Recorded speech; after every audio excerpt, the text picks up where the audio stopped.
unquote explained in the cutscene, which is a pretty bad cutscene. Shut up, Chris. Trying to talk. Yeah, it's sort of explained, but not really. So you've got Crash and Coco, and also Tiny Tiger and Dingo Dial, and those are the good guys. And then you've got Cortex, Embryo, Koala Kong, and this monkey guy who was made up for this game and never appeared again. Kind of annoying, because the characters they could have used, but they just made this new guy because why? Who knows? It's annoying. I'm going to be Crash, of course. There he is. He appears in every stinking game. Anyway, let's turn it up a little bit for the cutscene. There we go. How many times must you be told? You How many cannot times? defeat me. I have heard enough of your shallow wisdom. It is I who is the strongest, and it is evil that will ultimately prevail. This bickering can go on no longer. We must resolve this once and for all time.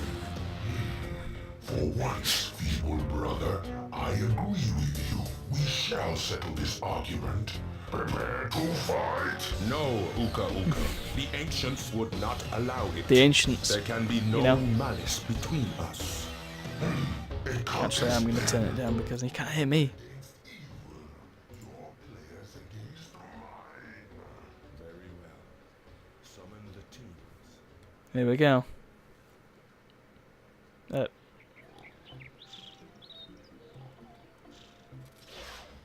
Right, bye. Don't know what he's up to, but bye. Doesn't seem to care.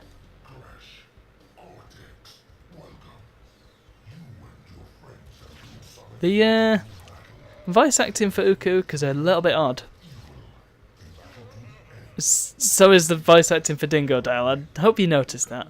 This is not a fair contest. Yes, it is. You have too many players. Have you never? You can win with equal size. You must surrender two of your team. But why though? Crash has beaten these guys up more times than I can count. Let the games begin. They didn't need that cutscene. It makes no sense because there are no teams anyway in this damn game, as we'll discover. So it was not necessary in the slightest to have that cutscene. It was just... Anyway. So, this is the hub. It's kind of like the warp room from Crash 2, isn't it? Chris, I really think you should make an account because then if I start talking to you and responding to what you're saying, it'll actually make sense because people will see the chat on the side. Anyway. So this is quite a lot like the warp room from Crash 2 and also a bit like the one from Crash 3. You know the score. But instead of levels, you've got levels. I mean, mini-games. And it's all just like party games. So let's start with Crash Ball. Already you can see the production values are considerably lower than they were in the previous 3 games. Because the animations aren't as good. And the effects aren't as good either. But it's all about the gameplay, right? It's all about the weirdly warped portraits at the top as well. So what are the rules of this? Well, it's basically Pong, but 4-way Pong. Win by being the last player standing. If you run out of health, then you lose. You can use the D-pad and... yeah. I'm sure it's pretty self-explanatory. Here comes the pinball. That's a good start. Alright. And everybody has a different chime. You know what? Thinking about it now, it almost feels like it was a different game and it's just been reskinned for Crash, but I don't know about that actually. Well, this is difficult. No, you don't.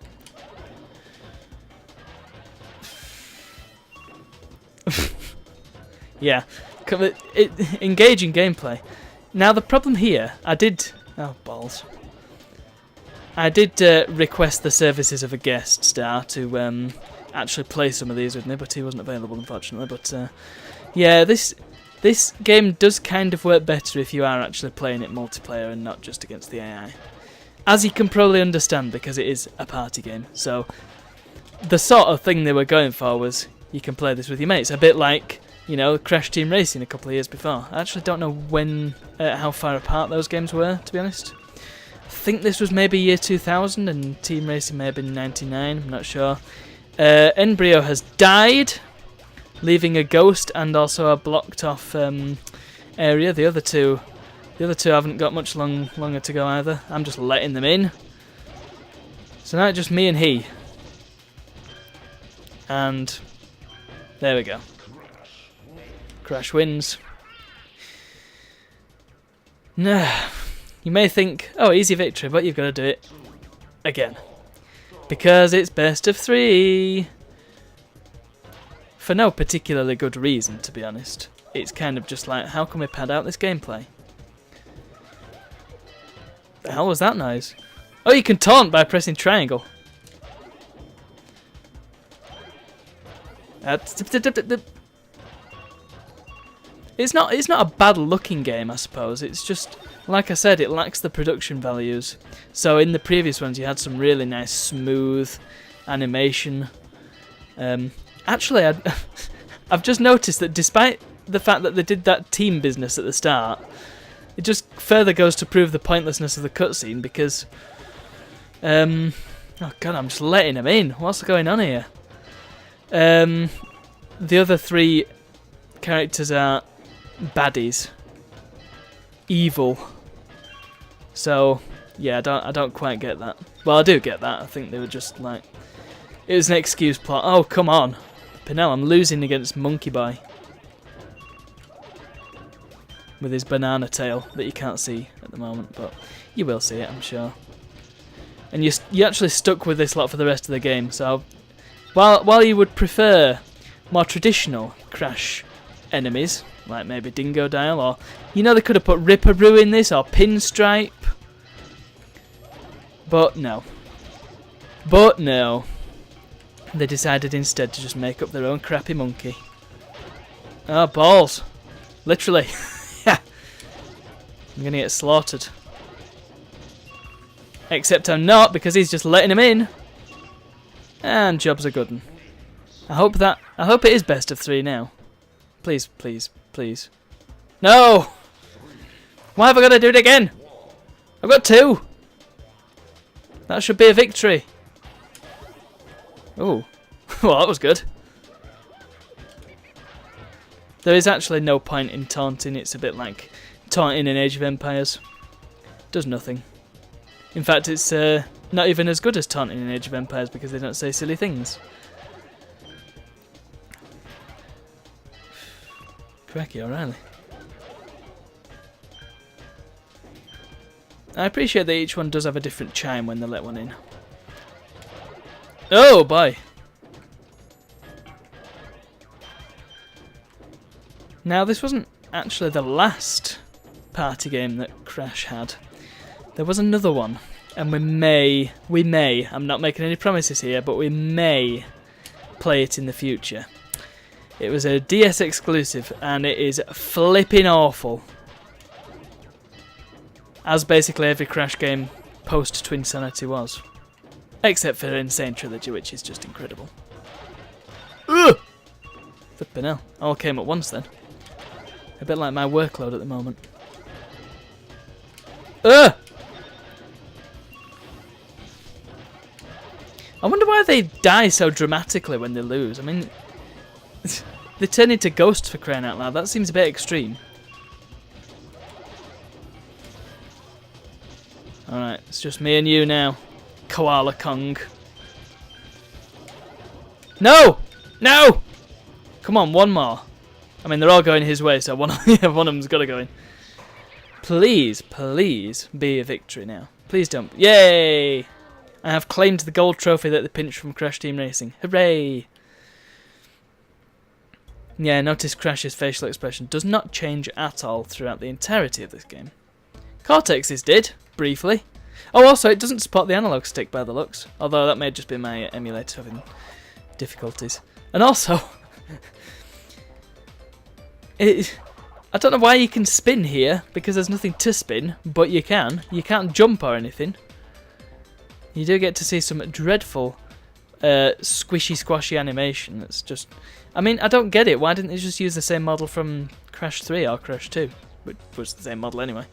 If they were going for a lighter polygon count, they could have used the one from Crash 1, because that was a bit less detailed. But no, they've decided to make their own, and it looks kind of dodgy. Yeah, dear. Because he doesn't grin like that all the time, despite what later Crash games would have you believe. So what's Polar Panic is probably one of the better games this has to offer. It's quite a lot of fun.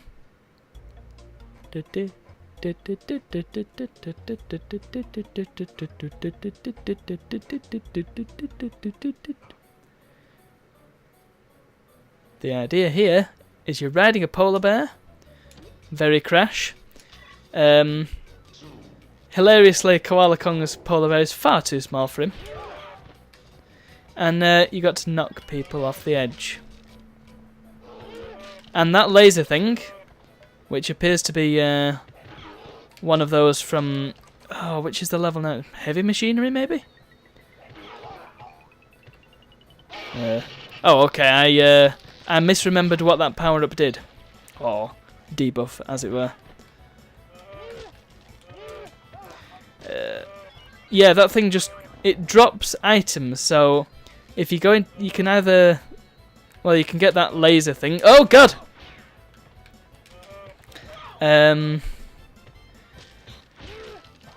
Or you can grow bigger, like Embryo just did. Which is a very Embryo thing to do, to be fair. Or it can drop an item sometimes. I'm pretty sure it can drop an item, but it might just be you have to go into the laser to get something. And the items you can get, well, we saw the Thunderbolt one that froze everybody in place. Size does not matter, apparently, because I was pushing him around like a good one. We're going to run out of time. Flipping hell. I don't know what happens if you run out of time. Look at that great reflection, by the way. The one that... 2 frames interpolated. Brilliant. You can also get a weight that if you don't pass it on to somebody, it comes and slams you in the head and you die. Oh, or you can get smaller, which is a problem. I don't know why my polar bear sounds like a sheep, by the way. It's very bizarre. Oh, well, he's off. Depending on how fast you're going... Ah, here we go. So I want to keep this because if somebody bumps into me, then they steal it, which is not good. And of course, the AI isn't smart enough to try and intercept or anything like that. But yeah, that just freezes them in place. So I'm going to use it very effectively, as you can see, to not actually do anything. Well, not really enough openings. You need to be at it for a while to create enough openings to push people through. Well, neither of them managed to get that, even though it was open for... Oh no, I fell off. Yeah, depending on how fast you're going when you fall off, you can potentially save yourself. What are they doing? Force victory, there we go. I love how they just call him Kong and not, you know, Koala Kong. Lazy. Flipping developers. And also this very generic music. It's not great. Again, they had a whole repertoire of music they could have used. Yeah, so you can see they're sort of struggling there. If you were to fall off and do that, I think if you continually tap square, oh yeah, nice, then you do have a chance of getting back on again. So there you go.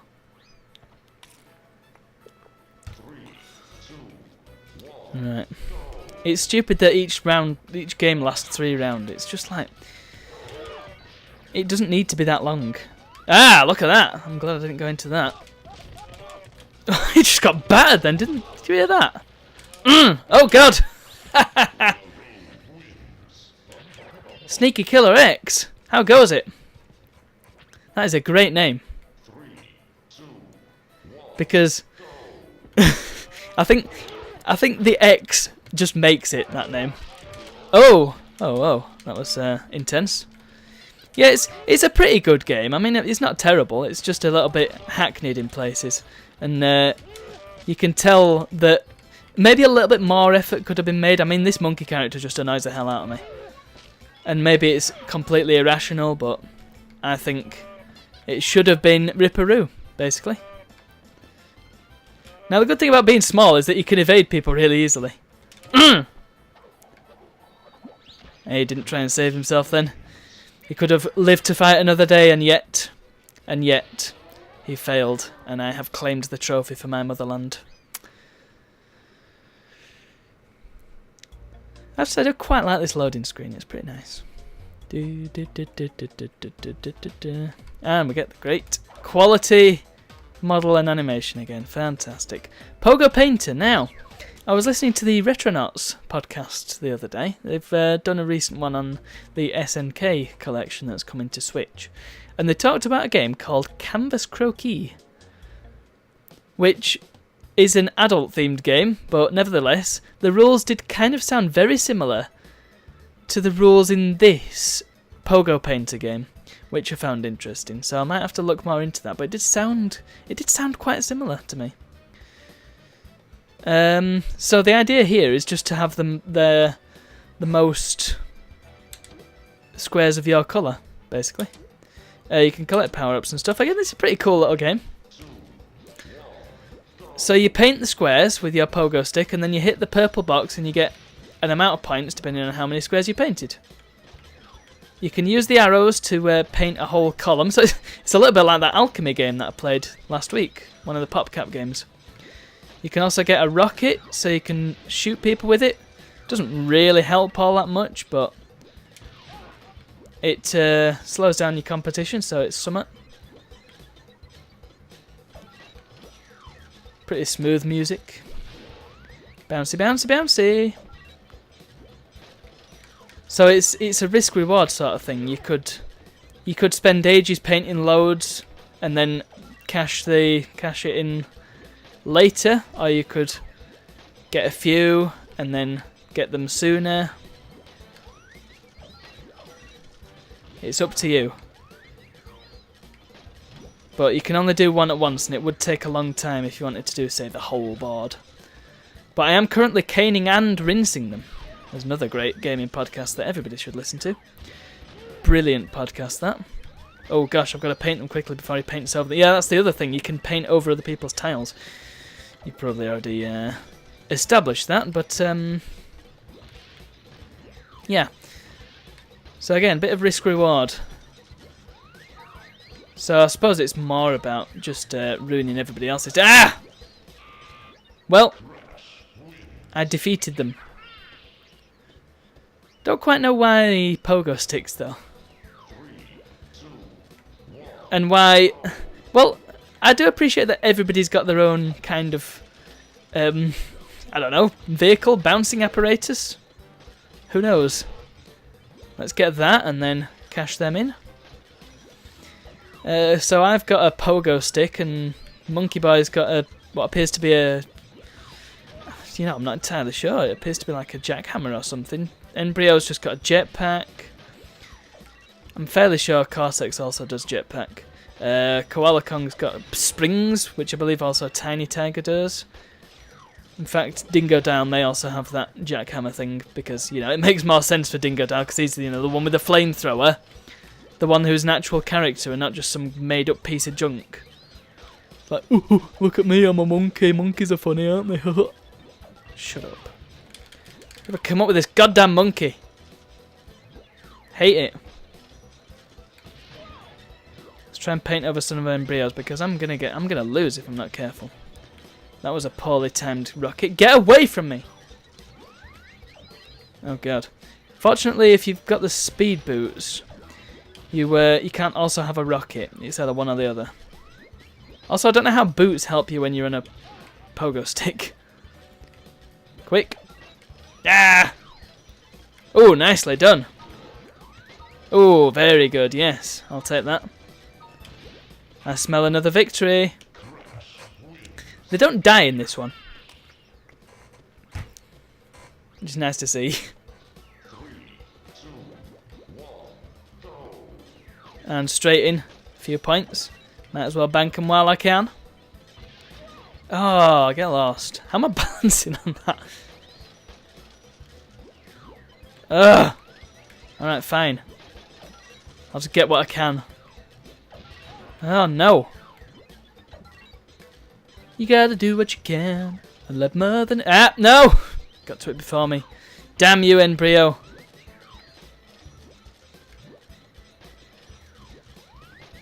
I can't help but think that these guys would have 1,000,001 dirty tactics to win. I mean, you'd think Koala Kong would be chucking boulders everywhere. Embryo would have some kind of crazy potion that made him massive and scary, like in every other game that's been in. Bam. Bam! I think also hitting him with a rocket makes them lose their current item, but I'm not sure on that one. I know it makes them lose the fast boots. I'll take that. And that. Ah! Pfft, that was pointless. No! I mean, I'm not concerned because I've got a massive score again. I quite like the noise when you hit the arrow. That blip, blip, blip, blip, blip, blip, blip. 19, 19, no, 19. Come on. Oh, I thought I was going to get some extra cheeky points at the end there, but not that I even needed them. Look, I've got 1 point for every Pokemon. How about that?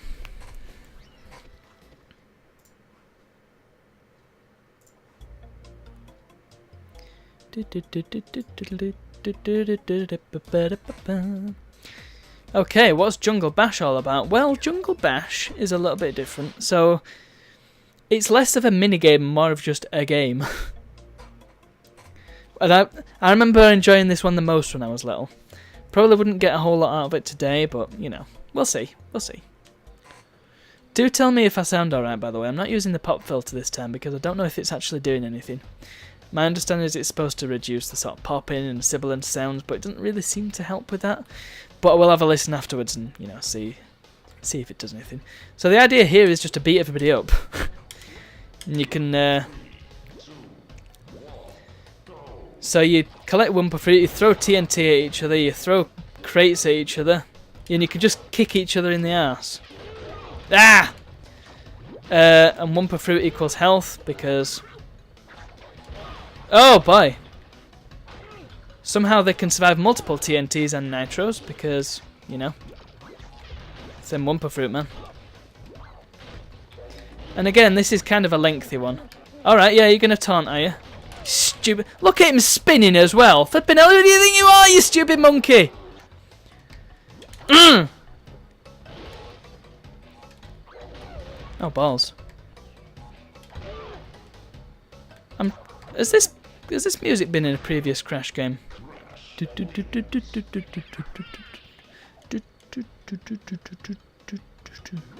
I'm trying to think. Yeah, it was the Boneyard music from Crash 3. It's sort of a remixed version of that. Interesting, considering we're not in Boneyard. But hey. If you're a bit cheeky about it, you can spin somebody who's holding a TNT to make them drop it. Ow! What did I take a hit from then, and why? Ugh. I don't know why that didn't hurt me, but it didn't. Get lost. Look at him, he's using his little gun. Cheeky flipping embryo.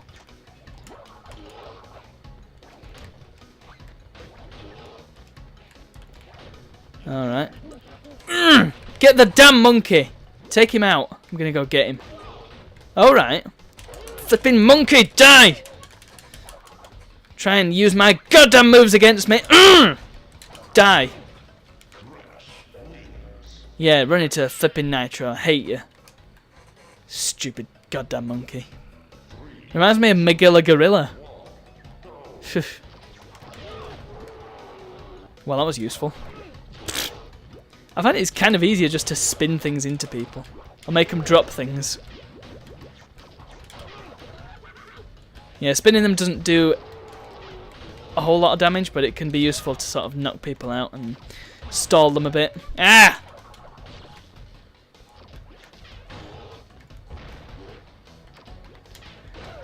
Oh, balls. Flippin' hell, what is... Also, what's with Crash's hurt sound? It sounds nothing like Crash. Oh, bam! Yeah, I'll take that. That's just me and the Brio. I could probably cherry tap him to death. Oh, unless he keeps doing that. There we go, look. And there we have it. Well, that was pretty fun. Obviously, it gets progressively more difficult. Wonder how far we'll get in one night. It's been half an hour and I've done one world essentially, but we've got to take out Papu Papu first. I can't remember what his so each boss fight. You have completed the challenges that have been set for you in this world. I'm pretty sure the voice actors are different for the masks. You must defeat the mighty Papu Papu. Although that looks like the Crash 3 model, the sort of Crash 3 Warp Room model, so I don't get that. They've used that model, but they've not used any of the others. I mean, not a Dingo Dial. I don't know if you got a proper look at him earlier, but flipping hell, he looked bad. Also, Papu Papu's portrait does not look great. 3, 2, 1, go. I vaguely remember this fight. You see, that was a decent bit of animation. Oh, right. A little red-panted Crash. What's that all about? Eh! Oh, what? Oh, you got to be right up against him. I can't even... Oh, I can jump now. Okay. Well, the red crashes are kind of pointless, aren't they? I don't know why. Why aren't they just like the tribesmen? I don't get it. I do not get it. Again, you already had perfectly usable characters here. Do I do more damage if I use a TNT or not? Ah. Oh. I'm somehow thinking that I'm maybe not going to get any more health. I can't do that because of the headphones. Get away from me, you stupid little red crashes. I can see myself dying. In fact, yeah, died. Wow, nice, thank you. Fail. That seems like it should be a GIF on Imgur. A reaction GIF.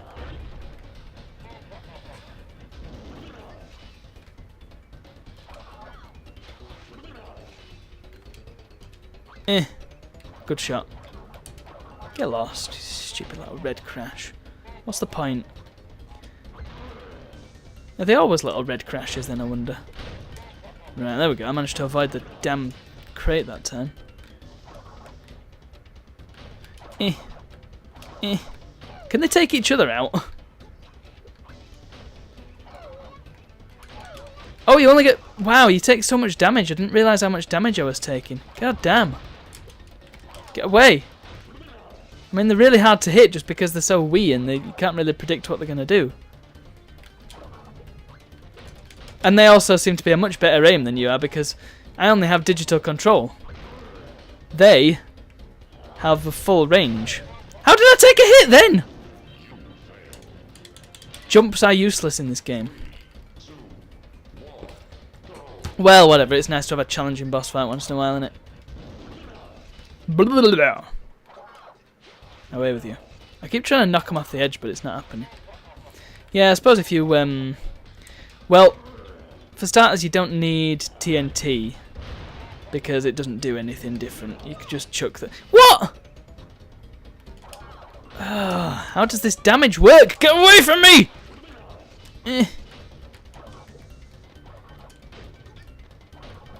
Unfortunately, I'm not timed, so I can just sort of linger around. And I don't need to take any chances, so I won't. There we go. Somehow, concrete blocks bursting have splash damage? Right. Ugh. Right, I managed to avoid everything that time, so now I've just got to take out these stupid... I was nowhere near it! Get away from me. This is annoying as hell. This is not a game you want to play with me! In fact, I think he just walked off the edge then, didn't he?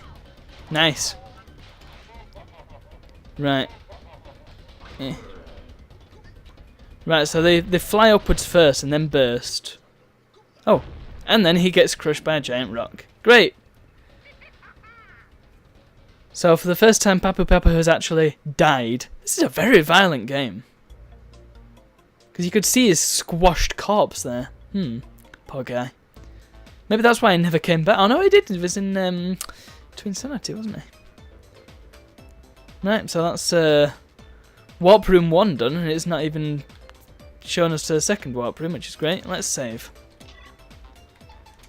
Let's just save as Crash. Actually, no. Can I, oops.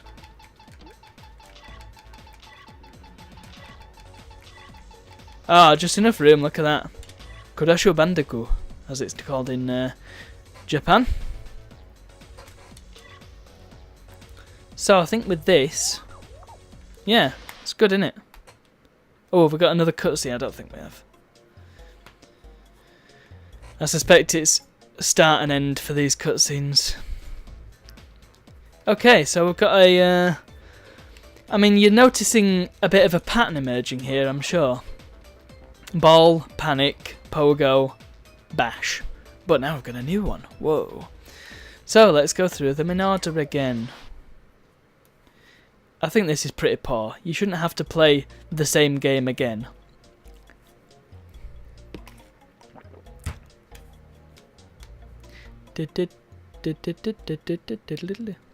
Yes, we understand the rules. This is like oh,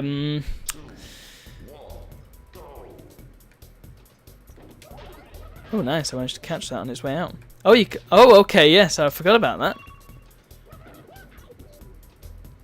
You actually have less health as well, so it's going to be a quicker game, which I appreciate. So this is like Under Pressure from Crash 3. I can only hold him for a certain amount of time, look. Ah! Oh, look, he's got two, the greedy beggar.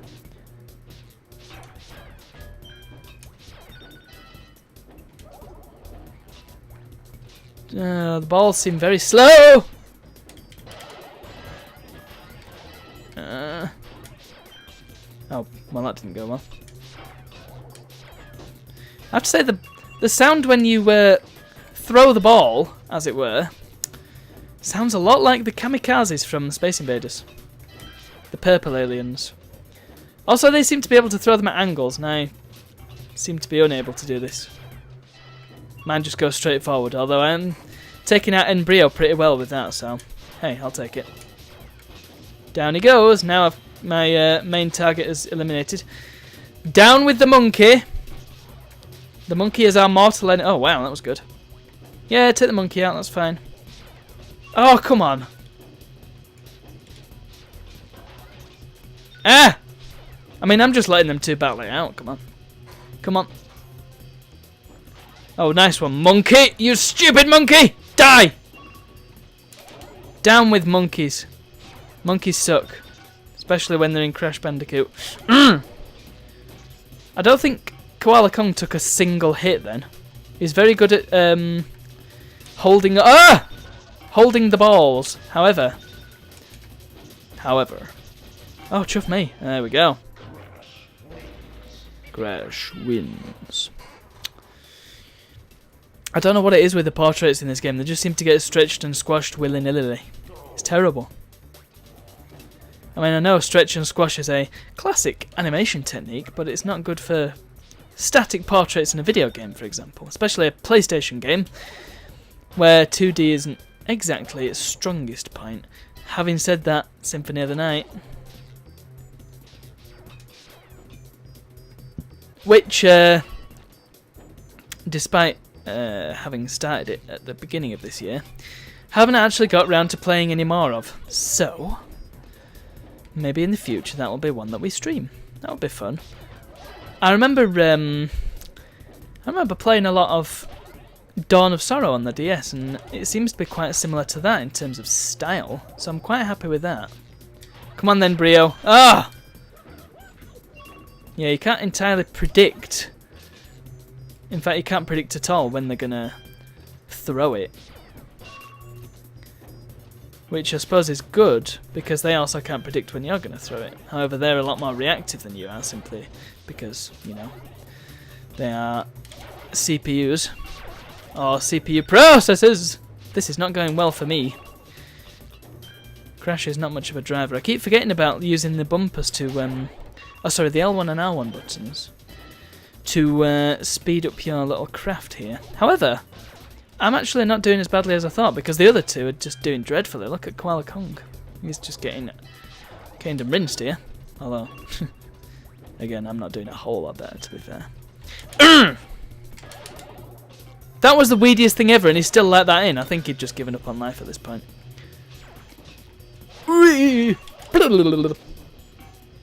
Hello, please? Yeah. Oh, come on. He managed to catch all of them. Pyong!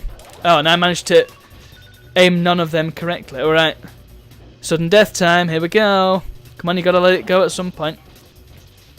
No songs, please. Ha! Take that, you stupid bald-headed gook. Oh! That's the way you do it. Woohoo! I wish you didn't have to do 3 rounds. I wish it was best of 2 because this gets quite tedious very, very quickly.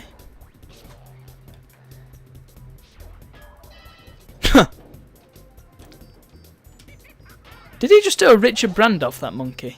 Is that who it is? Is that Richard Brandoff? Oh my god. Again, another great podcast, although a bit of an acquired taste, I might say. The Cheap Show. Go and listen to The Cheap Show. It's brilliant. Its brilliance is in the fact that they plan their show about as much as I plan this show, which is to say, not at all. They've got a vague idea of what they're going to do, but then once they actually start doing it, it descends into madness and well, that's the best way to put it. It descends. It just descends. Calling it madness is probably too good a too structured a word, because really it's just 2 people arguing with each other for an hour. It's fantastic. And it's not anything to do with, because they call it The Cheap Show and they introduce the show saying it's the economy comedy podcast. Oh, I can see why they have trouble saying that actually. It's the economy comedy podcast where they look at Poundland and bargain basements and charity shops, and it ends up being like nothing like that. Absolutely nothing like that. What they end up doing is just arguing with each other, and it's fan-freaking-tastic. It's better than it sounds. And I appreciate people arguing with each other. It does not sound great. But you'll just have to take my word now, because quite frankly, if you can't take my word, whose word can you take? Ah! Right, it's just me and you, monkey! You're going down. Going down. Oh. Might help if I could aim that thing! Eh! I don't get it. I mean, the hold is going to be of almost no use at this point. In fact, it'd probably be quicker just to let him take himself out. Look. What? Did you see that? It went through the wall and into my hole. Into my goal, even. That might have been a better word. Into my gap. Ah! Yay! Through his idiocy, I managed to win. Hooray. Goddamn monkey. Yay! I appreciate he's not a real monkey. I get it. He's some kind of chimpanzee. But, well, no, because he's got a tail. So what is he? What is this creature? Unholy abomination. Shouldn't exist. Tilt Panic. Now, Polar Panic begins to take a little bit of a different turn here.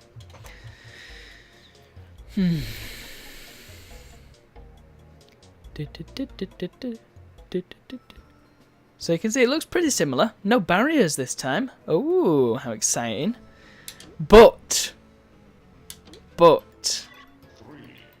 why is it called Tilt Panic? You wonder. Ah! Well, as you can see, the playfield does tilt quite considerably. Whoa! Okay, that's a good start. Maybe I should... What is it with the polar bears sounding like sheep in this game?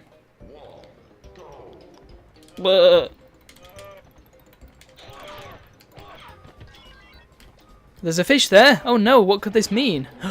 Wow, there's a giant walrus. Come back here, you naughty meat. Get away, Richard Brandoff the monkey. Ah, and you can see now they're actually getting themselves back onto the arena when they can. No! No! No! No! I think he knocked me off 3 times and I managed to rescue myself every time.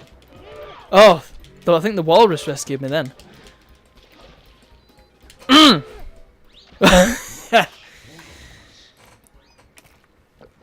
I was just toying with him, really. Honest. I felt I was being toyed with. What happens if I don't do anything? Do you think you could do a Luigi wins by doing nothing on this game? I'd be tempted to try that. Oh, I'm big now. I'm as big as Koala Kong is normally. Oh, here he comes. I'm not sure if he can get squashed by the walrus. No, no, no. No. What does this do? Oh, that could be a problem. Yeah, you can ram people all day, but you're not going to get anywhere if you're tiny. Oh. Keep flipping missing. Get away from me. God, a monkey. Down with stupid monkeys. You stupid pants. I'm getting quite fervent against this monkey, for good reason. The portraits are so bad. Again, for many of the characters they had perfectly usable portraits. I don't get, like, parts of this. I mean, I can appreciate new studio, you make your own assets. Yeah, that's fine.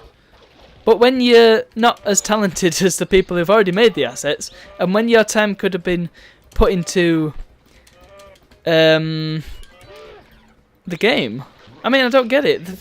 They've clearly got control of the IP, so why couldn't they use the beautiful models that had already been made? Could have saved themselves a lot of time.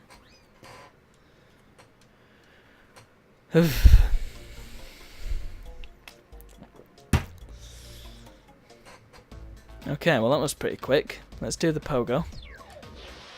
Now, there is a difference with this one. I can't remember what it is.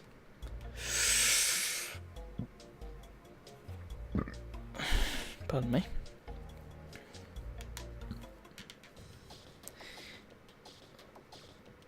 This is Future Frenzy music.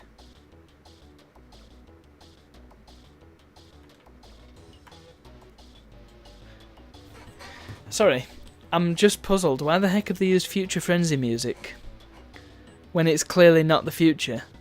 If you're going to do Future Frenzy music... Similarly, if you're going to do Boneyard music, do it on Boneyard. Do Future Frenzy music on Future Frenzy. Right, hold on. The edges of the arena count as squares of that colour. Okay. Ah, you've also got the 4-way missile and the electro stun beam this time. So what's the deal here? So the edges also count.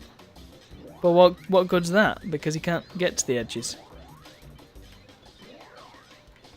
How are these people scoring? Where are the where are the... Oh, I'm so confused. What am I doing wrong here? I've got points somehow.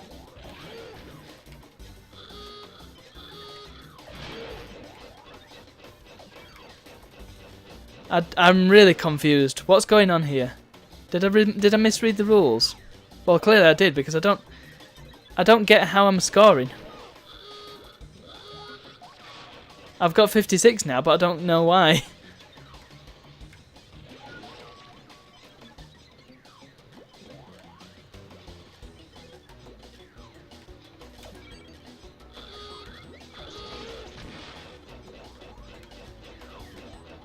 Oh, okay. I still don't know what I did, but...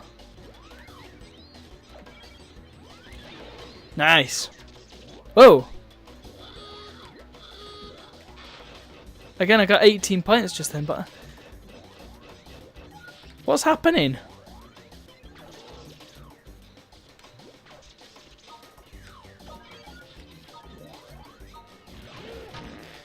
Okay, I get it. I'm all I managed to win.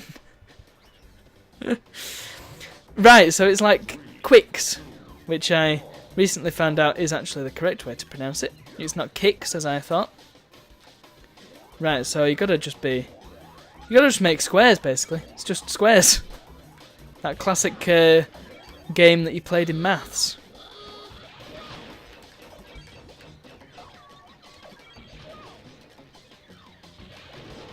Right, and I understand the deal with the edges being the square as well. So if you kindly get away from my goddamn square.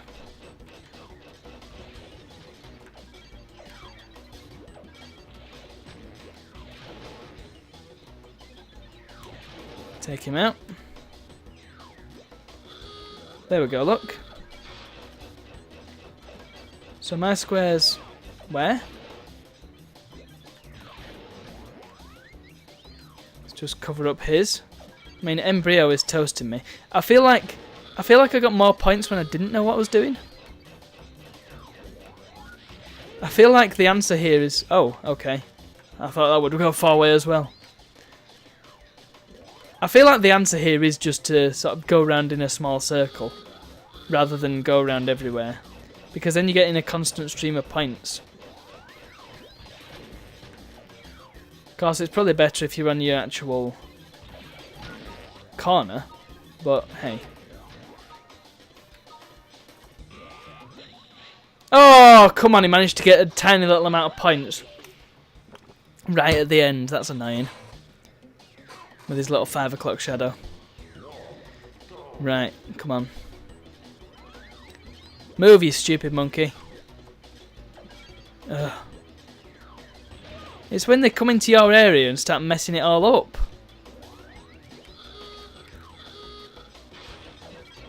Ugh! Ugh. So because these two are idiots, they haven't scored anything yet. I'm trying my best to score.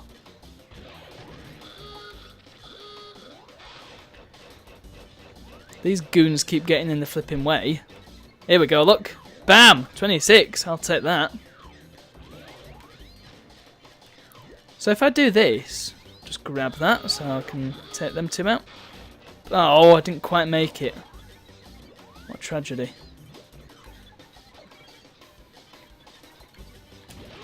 Take out the stupid monkey. That makes me happy. So what's the point of the two-way ones and all that? Somehow I'm not scoring. Wow, whoa, whoa, whoa, how did I take a hit then? There we go, look.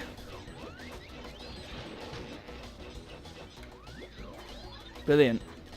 Oh no, Koala Kong's gonna beat me. No, no, no, no, no, no, no, no, no. Quick.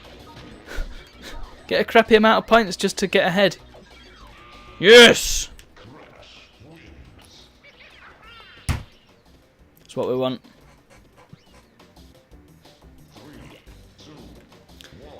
Right, let's hope that these idiots don't try getting in my flipping way again.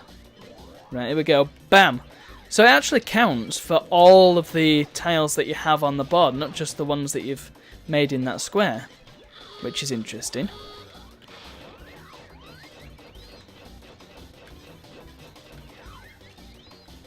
So yeah, the best tactic here is just to kind of stay out of everybody's way and just make your own little squares, and then you're sorted, pretty much.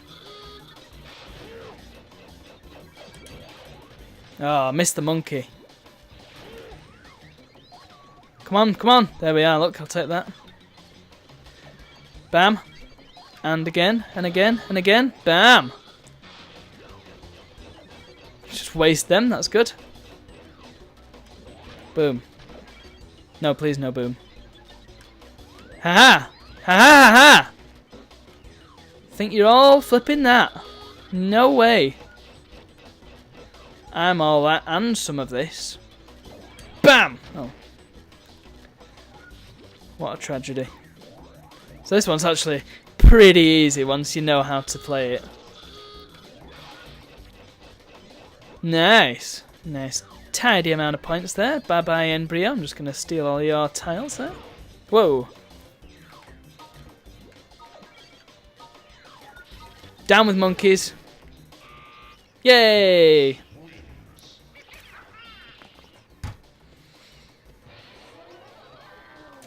I have no idea where my phone is. I also don't entirely care. Ugh. It's good. Space Bash. So already we're in space, despite... So this is where Future Frenzy music should have been. Let's see what music we get here. It's probably going to be stinking turtle wood, isn't it?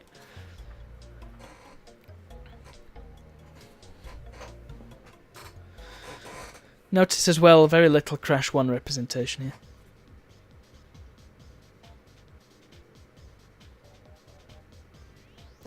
It's Future Frenzy, again. I can't use the same music for... Yeah, okay, yeah, we get the idea. There's power-ups this time. Eh. Oh yeah, and you can also make holes in the floor. Ouch. Ah! And fall down the holes in the floor.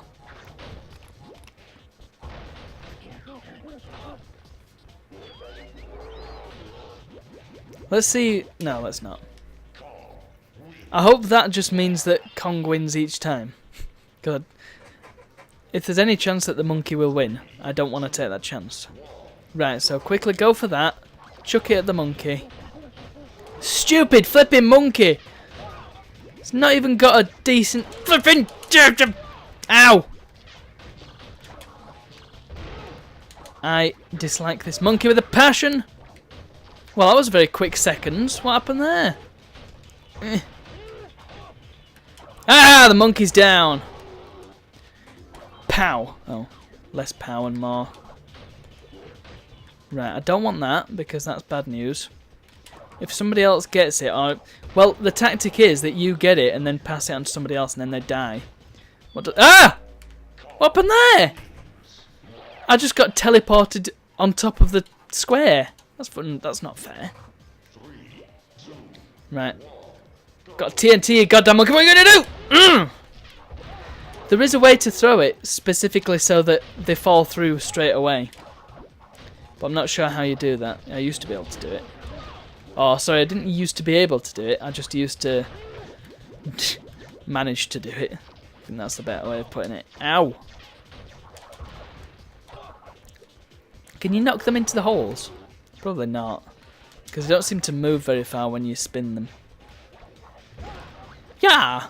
Oh, that's good. Monkey's down! Right, now it's just... Wow, he's not taken a single hit yet. In fact, if I don't manage to do some damage to him soon... Ah! Ooh, yeah, ooh, yeah. Then I'm just going to die anyway because the time's going to run out. It's going to go to Judge.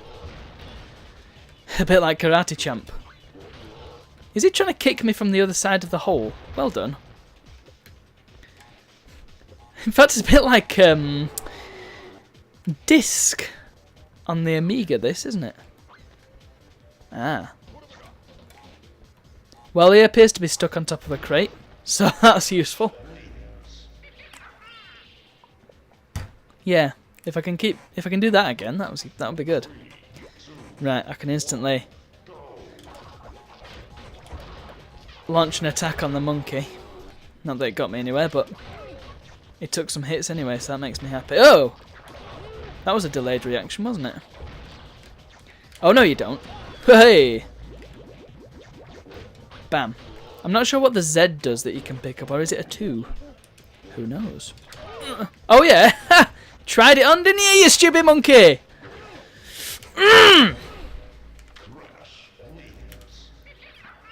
And that's the way you do it. Has Koala-kun won twice? Oh yeah, he has, hasn't he? Oh yeah. Down with monkeys! Oh, no you don't. Whoa, Nelly, go! Get lost, mate. I keep thinking to myself I can slide into them, but you can't, obviously. Whoa, bit of slow down there. Embryo! Oh, what the hell happened there? I threw it in one direction and he decided to throw it in the other. Oh dear. First game over of the night. Oh, indeed, first normal game over of the night. Bosses, do they count? We're not going for one critic clear, by the way. I'm not Ben Cartledge. Ah! Oh, nice! That was ace. Oh, whoa, that could have been less ace, but it's alright. Well, whatever the 2 does, I blew it up. Whatever. Bam. Just got to avoid him for 1 minute, haven't I? I thought he got stuck again. That would have been brilliant. Why is Aku Aku protecting him? Thought we were friends, Aku Aku. I believe he just threw a crate at himself, managed to get hit by a nitro, and then I pushed him into the hole. Yay! He was not having a bad day. He was sorry. He was not having a good day. Down with awful, dirty monkeys. Filthy. Sleazy. Smelly. Get away, Embryo. That's my Aku Aku. They appear to have used the Crash Team Racing model for that. It's got sort of the wide head. Ooh! Ah! Oh, no, you don't. What happened to my mask? Bam.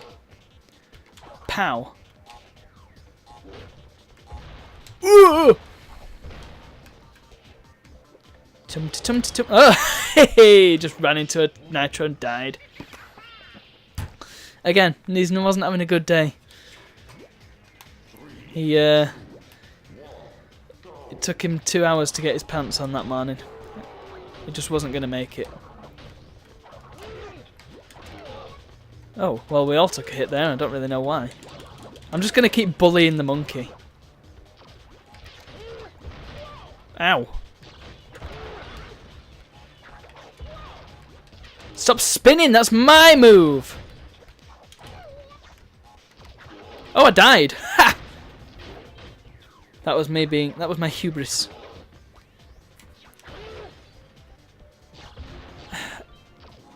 So if I force victory now, is Koala Kong going to win again? Because I want to see what will happen. I actually don't mind watching these two because I don't hate the monkey.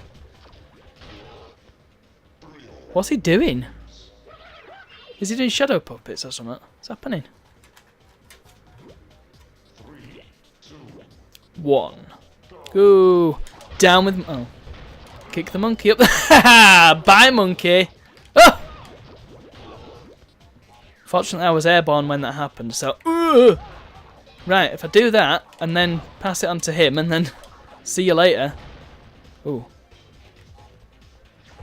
Oh. Wasn't paying attention then. I need some help. Oh. Damn it.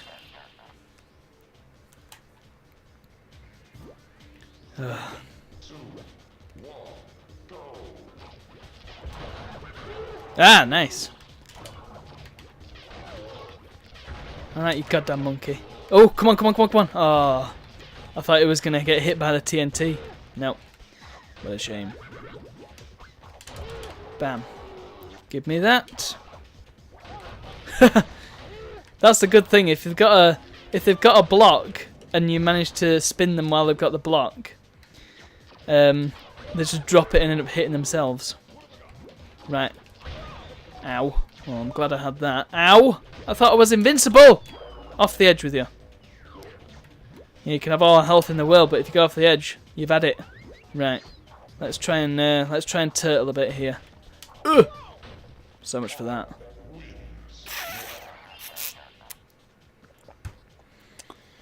Come on.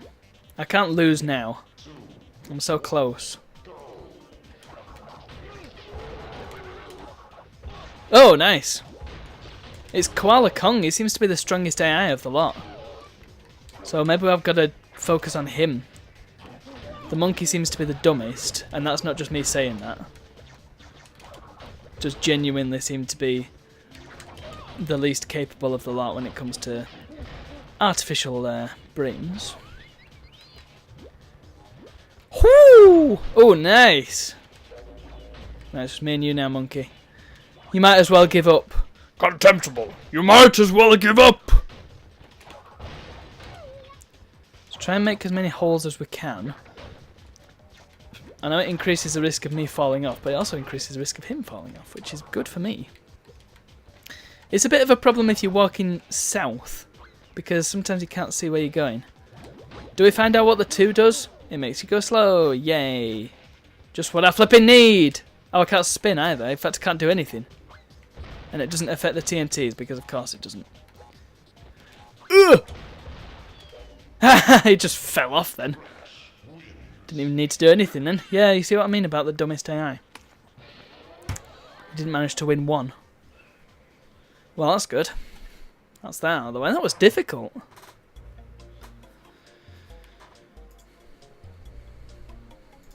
Anyway. Just check that everything's still working. I thought better I'd do, just in case. Okay, what's this new minigame that we got then? Look, we're in the desert, so this is Hang 'em High. Hang 'em High. There was another one, wasn't there? I can't remember what it was called. Flaming Passion. That's it, isn't it?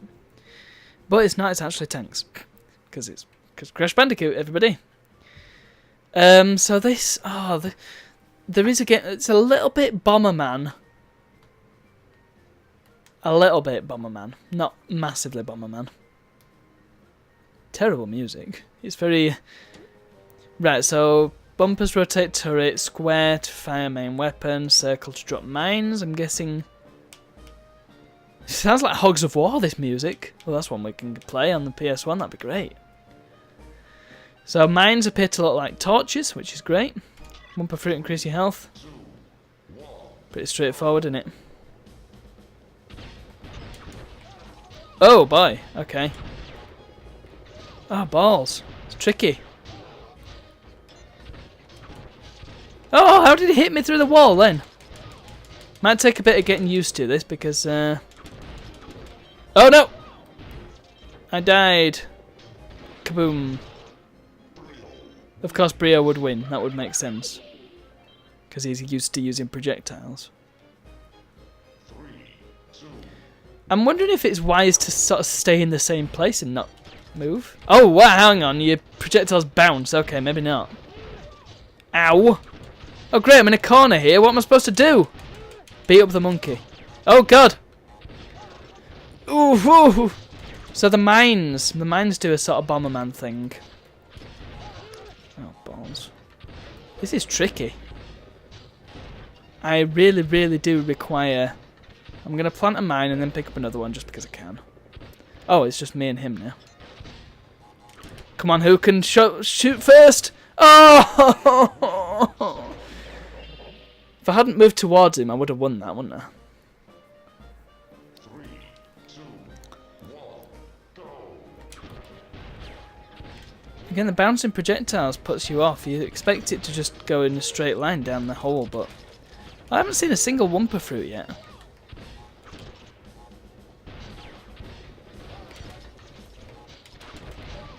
Oh, okay, he died. Oh, God! Oof.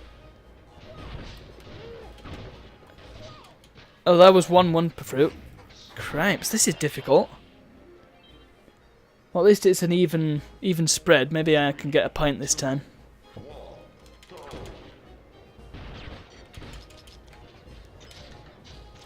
You also can't just spam the fire button. Unfortunately. As fun as that would be. Ow! It also would help if I didn't keep running into other people's projectiles. Well, that was health. That was good. Because I was running dangerously low on the stuff. Have you ever wondered how many hit points you would have in real life if hit points were measurable in real life? He seems to be able to fire them a lot quicker than I can.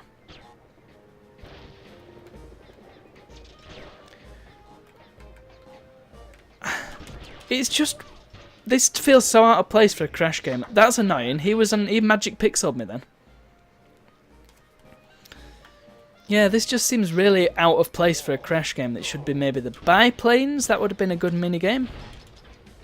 Hang on, what are the rules here? Because he seems to be able to fire loads to his old monkey boy there. Oh god, I'm getting cornered. If you get cornered, then there's nothing you can do about it. Especially since I seem to be able to only fire one projectile at a time. It's really annoying because they seem to be able to just...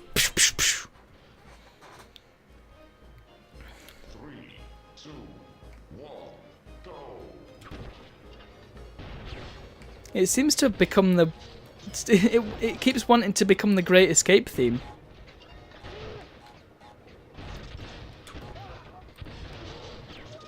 Yes, I'm lacking the understanding necessary. He appears to be cheating, does Monkey Man. Because look, he can fire tons of them and nobody else can. I really don't understand. Is it because his aren't bouncing? Because that's... No, because his are bouncing. He just hit himself with one, which is great. Oh god! That helicopter's evil. It sometimes drops mines. Oh, what happened there? This is a really annoying game. I don't enjoy this one at all. I mean, maybe there's a tactic, and I'm just too dumb to do it, but... It's like, anywhere you go, you can't avoid getting hit.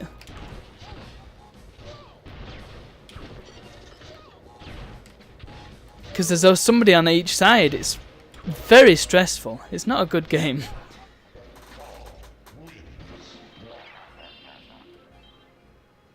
Well, he's won.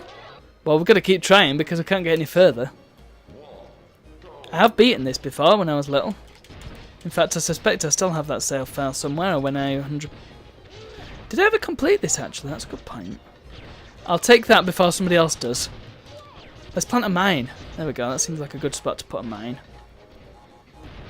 It also takes you ages to get down a corridor because you have to turn your tank around each time.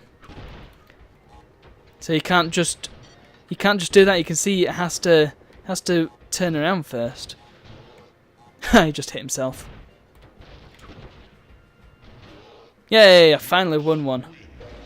Once you manage to sort of work it down to one of the... I mean, with 4 people, it's too hectic.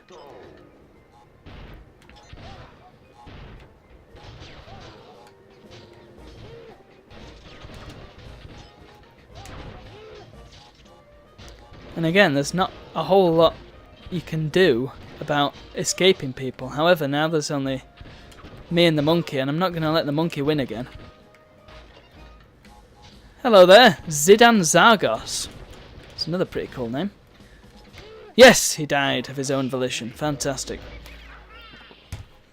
Just going to whack the old game info out while we've got a second. Oh, balls. Keep losing my game window. I keep forgetting what the icon is for it. Because in case you're wondering, I am using the Mednafen emulator, which is the best emulator for PS1. Okay, I had no idea what the hell happened there. Oh, I managed to get 2 trophies. I've not even realised. Let's hope I can win again so I don't have to play this anymore, because, man, this is a bad minigame. I can see it working. 2 people is great. It's, you know, it's slow paced. It could be a little tactical thing. With 4 people, it's just way too hectic for its own good. Thankfully, I managed to win that one without really doing a whole lot, so great. That's that out of the way. Good. In fact, I must have got past that at least a couple of times when I was little, because I remember there being a boss battle in tanks, so... Bearminator. Now, I remember this boss. This is... What? I'm sorry, what? Can you enjoy in my game? Well, I mean... You can if you want, don't let me stop you. Sorry, so hang on. Why do I need all this crap? How do I... You know what?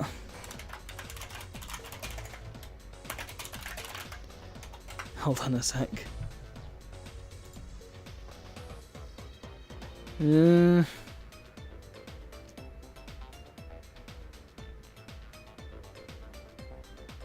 What the hell? You know, I was looking for save files for this game, but I have no idea what the hell I'm supposed to do with any of these. Yeah, they're all files that I don't think I can use. What a shame. I was going to cheat, basically.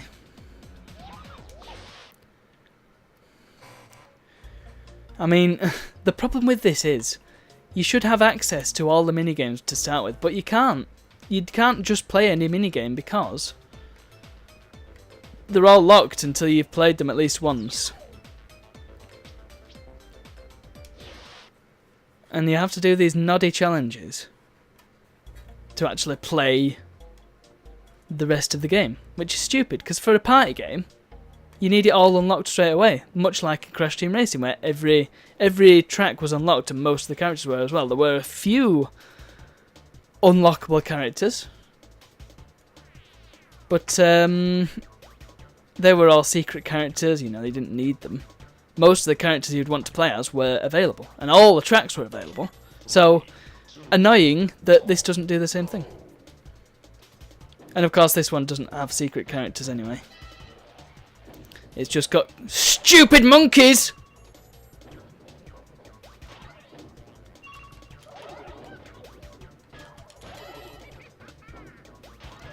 Ugh.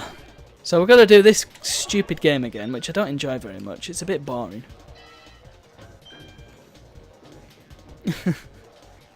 If I wanted this, I'd just go on my old Binatone. What is it? Binatone TV Master 4+2, I think mine is. I'm not entirely sure. It's got such a long-winded name that I never remember what it's called. What's that? Am I playing in the phone? No, I'm playing on my PC using the Mednafen emulator, which, if you're using RetroArch, is also known as Beetle PSX, I believe. So, you probably would be able to play this on your phone. Although I can't imagine why you'd want to do so, because you kind of need real buttons for PS1 games. Yeah. I hope I don't have to do this more than once. I hope it's just a one and done thing and I don't have to get 3 trophies again, because that would be annoying. Oh, what? Ah! Oh god. Oh dear, this could be bad. I'm not going to let the monkey beat me. It's not happening. I'll let the monkey beat me. 3, 2, 1, It's so annoying that you have to do this, because there's a lot more minigames, and I just want to go through them all and sort of show them all off, but I cannot. It is impossible.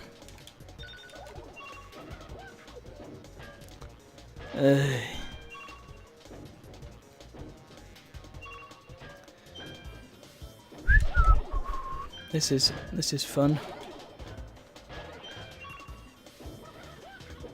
Tum tum. Luigi wins by doing nothing. Oh, come on! I thought I had a wobble, but I don't. Whatever this is called, the kick.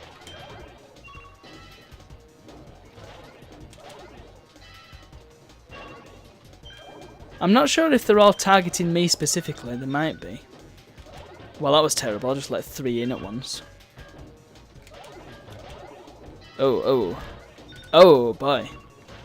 Yeah, I suppose if you're going to play this on a phone, your phone wants to be an Xperia Play. What?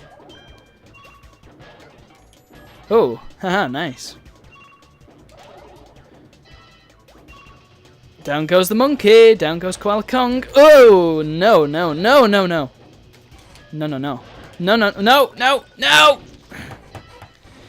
Right, just bear with me a second.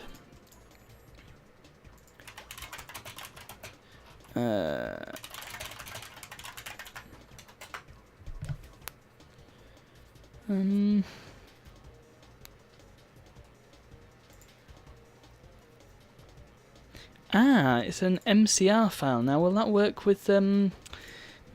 Let me just have a look what format that uses. I'm not sure it does. I think it uses... Is it...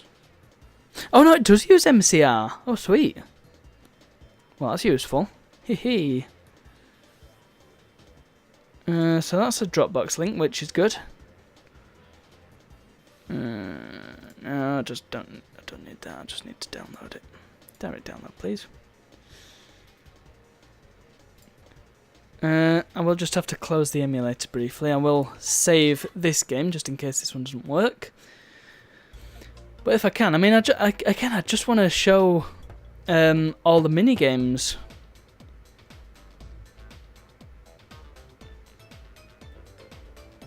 And I don't want to have to play through all this tat to play all the mini games because that's not how party games should work.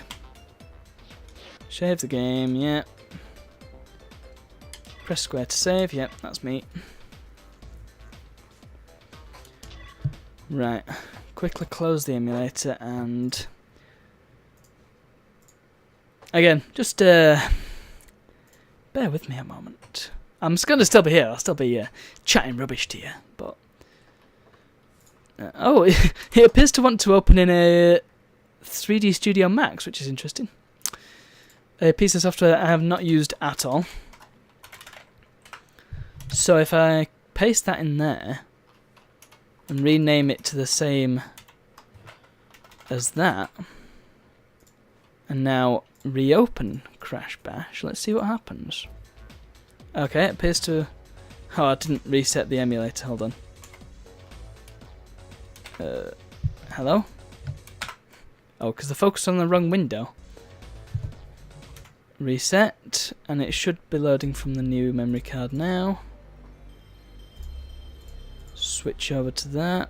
If it's gonna... There we are. Nicely done.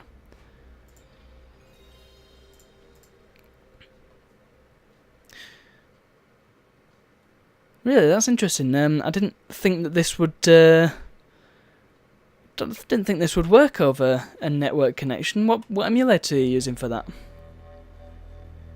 I'm guessing it's a specific one because this emulator is designed to be 100% accurate with original hardware, so it probably wouldn't have netplay features. But I'm not entirely sure. I haven't really looked into it. I will just say it probably wouldn't work now because I ain't got it set up or anything, and I'm a bit wary of letting just anybody connect to my network. I'm sure you'll understand. So I think if I go on battle mode, one player, let's be Crash again, of course. Oh, he's back! Damn monkey. Right, is this Nope. Oh. There are no more unlocked levels on this memory card. Well, that's annoying. I feel like I've been conned here. Hold on. Can I change which memory card it's using? I'm going to switch back to that. Global settings.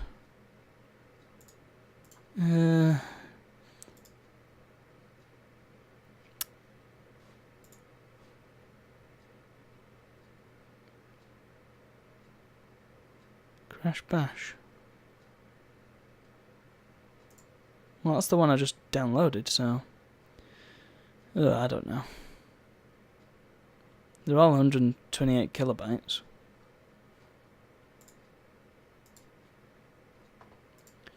None of these will be any good because they're all for specific devices.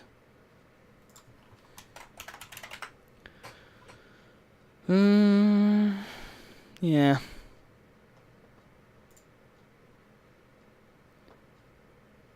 I mean, there's some stuff on Zophar's domain, but none of it useful. Okay.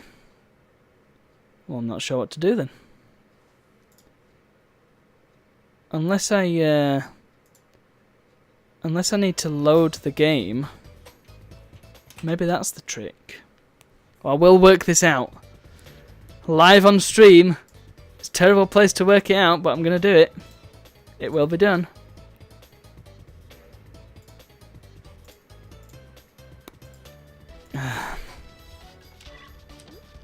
Right, so if I go on options, no, that's not it, is it? Load game. Yeah, it's not there.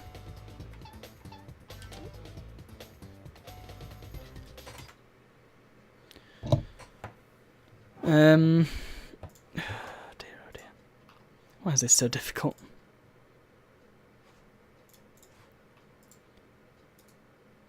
If I re-download this, because I moved it like a dum-dum. Yep, save that. Delete that one. Paste that in there. I mean, maybe it's pulling it from that memory card, so delete that one as well. Copy and paste that, and then copy and paste the name, but name it 1. Right. I mean, we can only try it. There's probably a much better way of doing this, but heck if I know what it is. I'd love it if I knew how to actually exit the emulator properly and have it actually close the game down, because it doesn't by default, it just puts it in standby. I am honestly surprised there are actually still viewers here after me just piddling about with this stinking game. Right, if this doesn't work, then we're just going to have to keep going. Can I skip all this? Judging by how retro games normally work, I'm guessing no.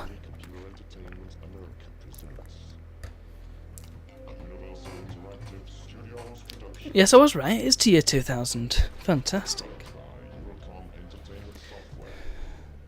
I'm also a bit puzzled as to why it's not doing integer scaling. It's clearly got some non-square pixels there, which is... I'm pretty sure that's incorrect for PlayStation, but as well, it should be a consistent size. Right. So if I go bench mode load game... No, it's still not there. I don't get it.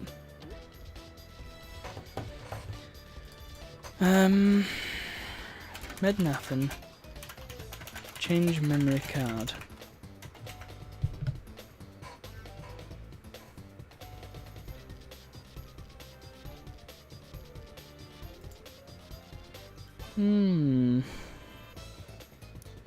Memory cards.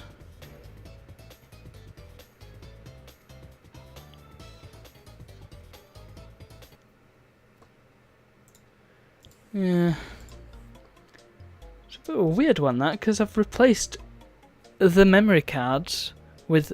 I've replaced the whole file, and yet it's somehow still finding my game. Which I really don't understand. Surely it would be seeing... Unless I do just have to close the whole thing. But then again, it wouldn't, because... Ugh. Oh well, we're just going to have to keep at it, aren't we? Just going to have to keep going and pray for deliverance, basically. Yeah, because, I mean, the thing is, this game does get kind of boring. It's not a terribly well-engineered party game.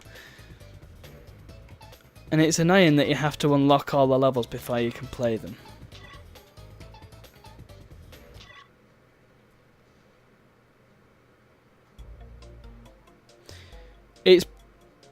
It's probably that...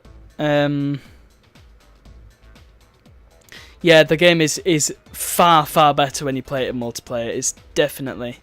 that sort of game. But again, you still have to unlock all the levels to play them. So at some point you have to play in single player with the AIs, and it is just stupid. What? So how do I get a crystal then?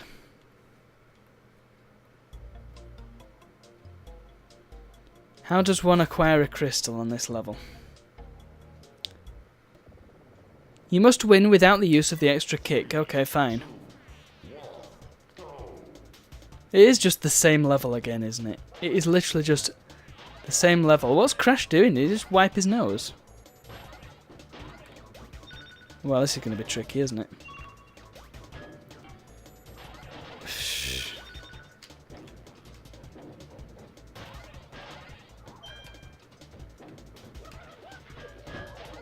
Oh. I mean, I'm basically just got to defend, but flipping hell. Oh, I thought I had it stuck in some kind of physics loop then. There seem to be a lot more flying around than usual. I think I'm being sold down the river here. Just a little bit. Hey, no. Badness. Ugh!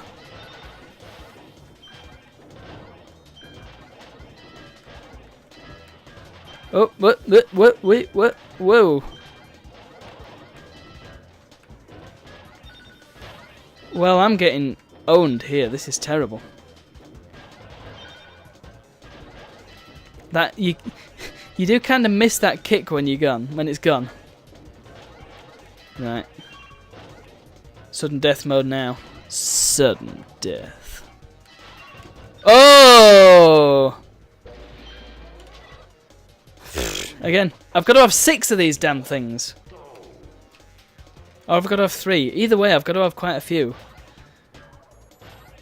Oh, you knob.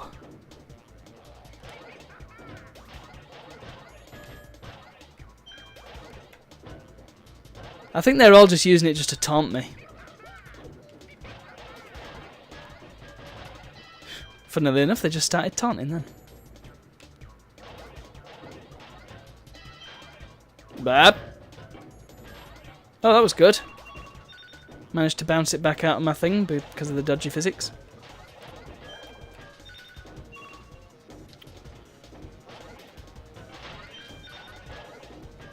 Again, you can't always react quick enough. I mean, maybe it's just me.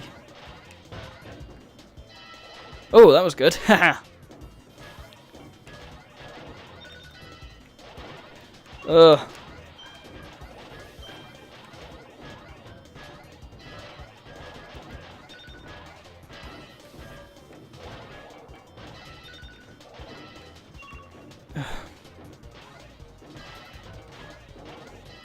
If it weren't for Monkey Boy over here, I'd feel a lot more motivated. As it stands, he's just ruining the whole experience for me. Oh, whoa, no, no, no.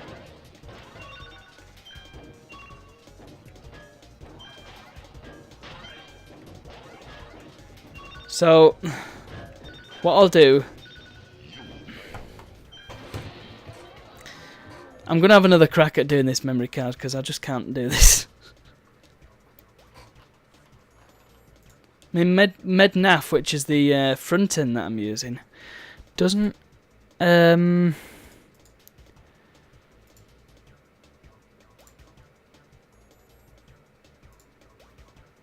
doesn't support...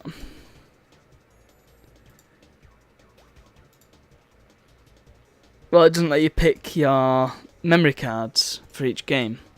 And the thing is, each game has its own memory card. What's the hotkey for MedNav and hotkeys? I apologise for doing this right on stream, but I didn't think this would be so ridiculously difficult.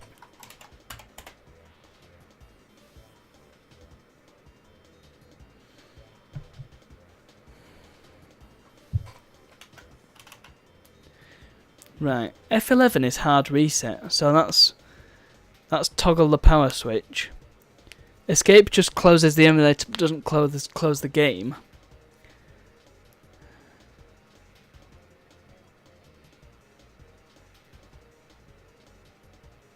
You can actually rewind the emulation, that's nuts. But I don't think I have that switched on though. Good reason. Cheats now. Left alt and C. What does that do? Oh my god!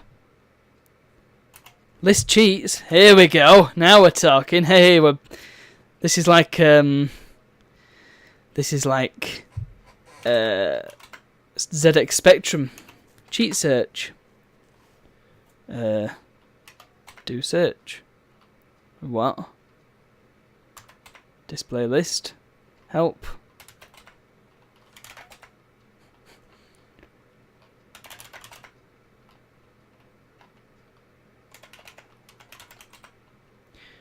What the hell do I do?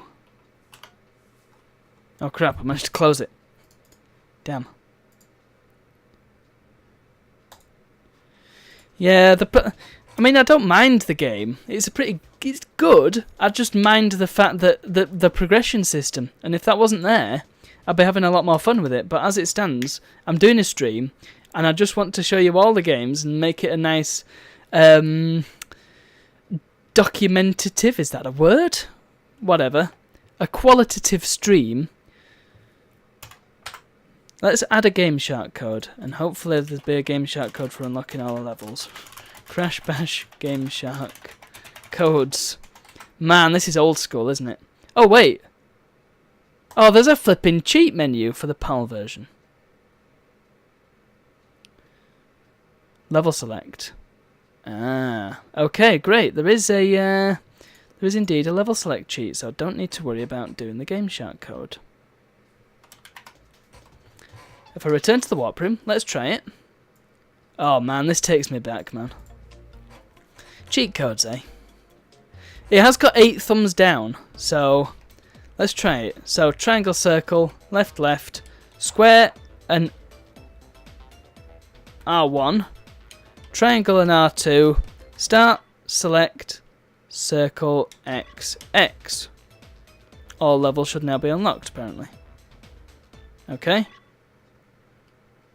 So now if I go quit, that's a bit vague, isn't it? So will this just unlock all of them? Did I need to save it first? It doesn't tell you what you're supposed to do next. Battle mode. I bet it's not worked. I bet you anything it's not worked. Ah, we've got some actual characters as well, so if it does work, I'll be very happy.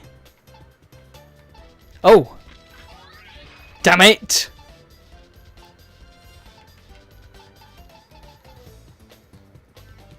Didn't work.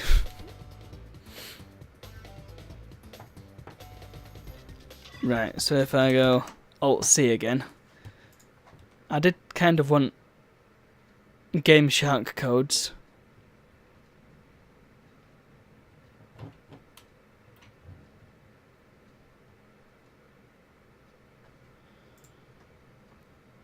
Game Shark codes on Crash Mania, here we go. Crash Bash US. Skip boot up screens, I mean that'd be useful, but world modifier, I don't want that. I don't want infinite jumps, I just want all the levels. I just want the flipping levels. I mean I can do press select to force victory, so that seems like a good idea.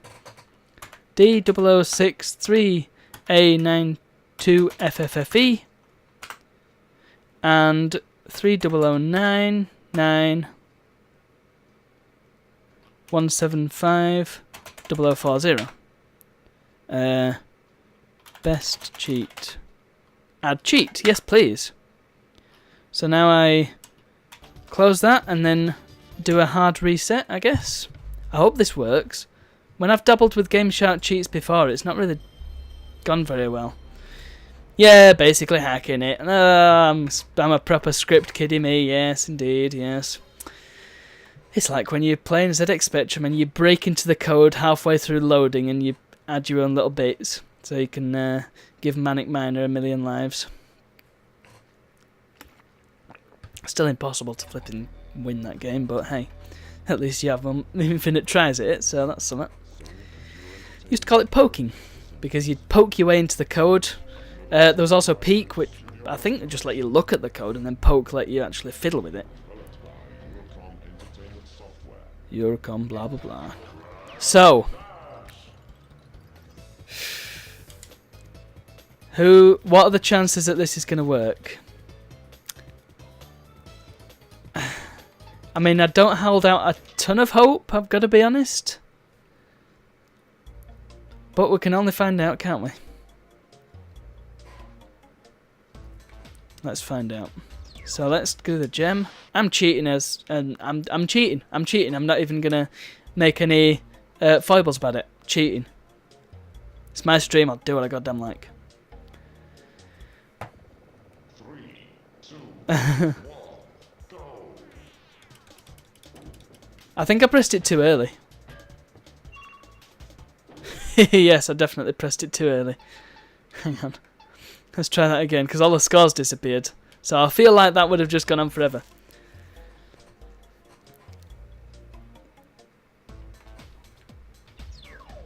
Try that again. And let's not do it before the game actually starts, because Game Shark doesn't quite work like that. It only works with what it has, rather than just making it up as it goes along. 3, 2, 1. And... no, the cheat only half works. It makes the scores disappear.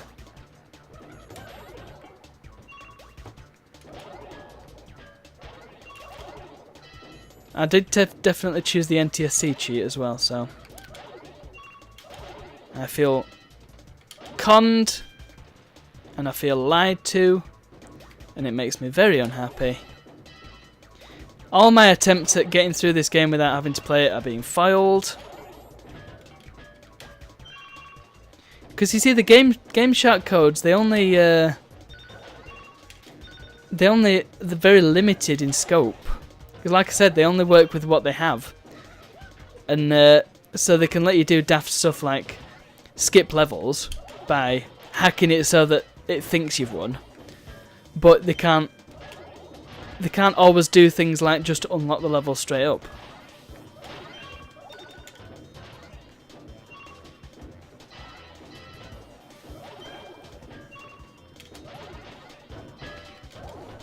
Well, what I might end up doing...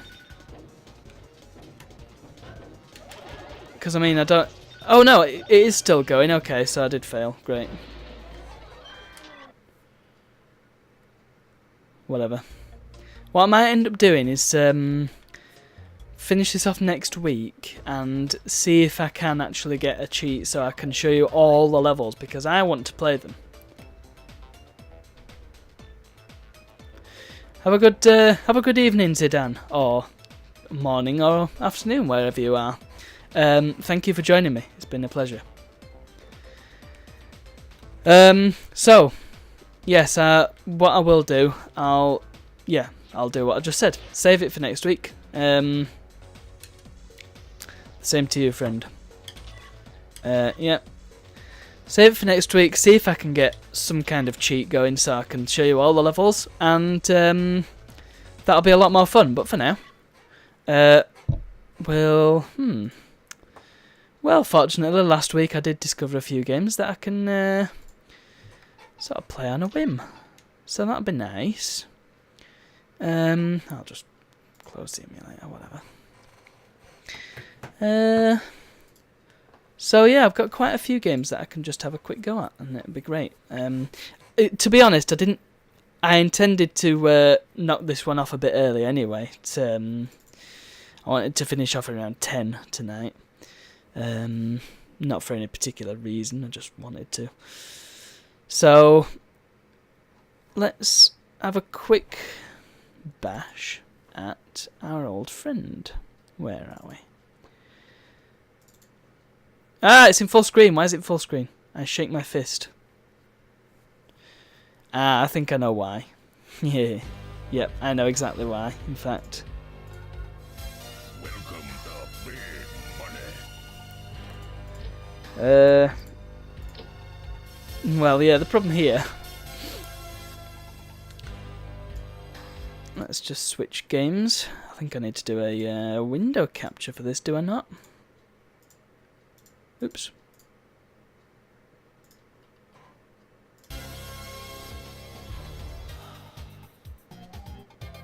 Come on. Yes, that one, thank you. Good OBS. Yeah, oh, switch games as well. Is this going to be on? Oh, it is! Oh, that's neat. Yes. Right, yeah. This, although I might actually just set it to retro, to be honest, it might be better. Actually. Let people see it. Because who the heck's going to be searching for big money on Twitch? I don't know.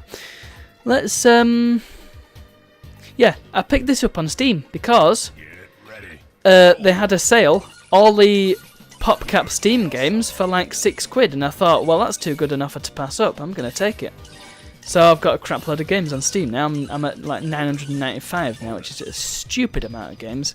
More games than I'm ever going to have time to play in my lifetime. But the hope is that when I mean, I'm hoping to build up a decent following on this here Twitch. And once I do, I want to show off some of the weirder games that I've got in my library. The time isn't right now. Because I want to do it to an audience, and while I'm building that audience up, I've got plenty of games I can play. But once there is an audience here, I'm peeling back the curtain a little bit here, but it's an incentive for you all to come back and join me. So hey, it works for me. So yeah, once we get somewhere with this, I want to. There's a category that I have on Steam called Triple Z, or just ZZZ. It's called ZZZ because then it stays at the bottom of my library and it doesn't clutter up all my other games.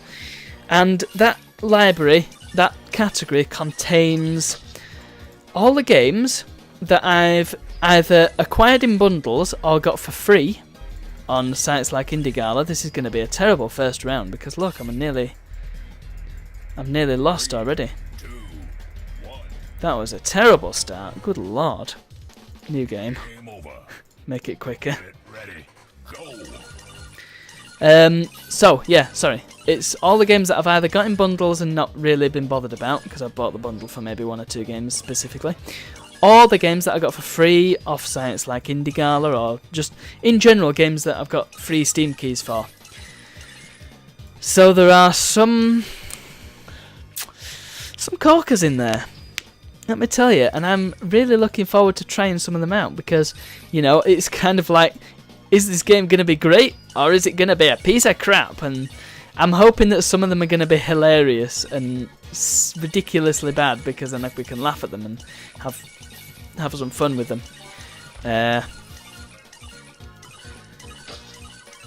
This is going a lot better now. He says.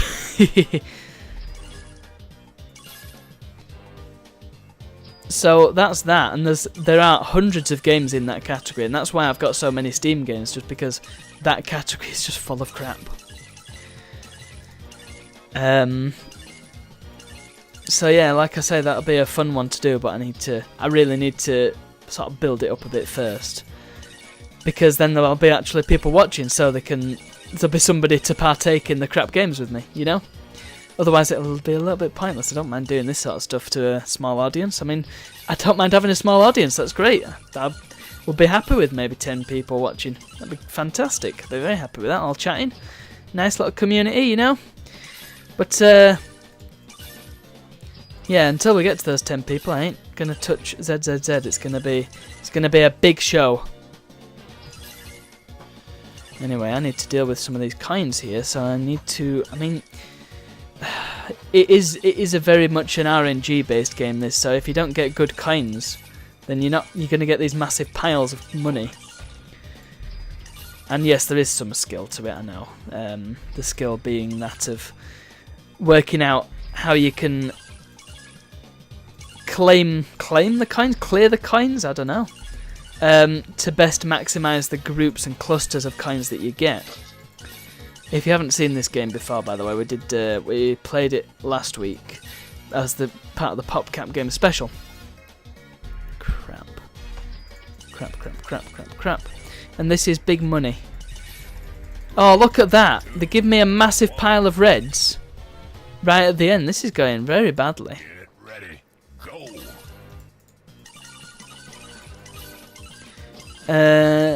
So this is kind of just a nice, simple puzzle game.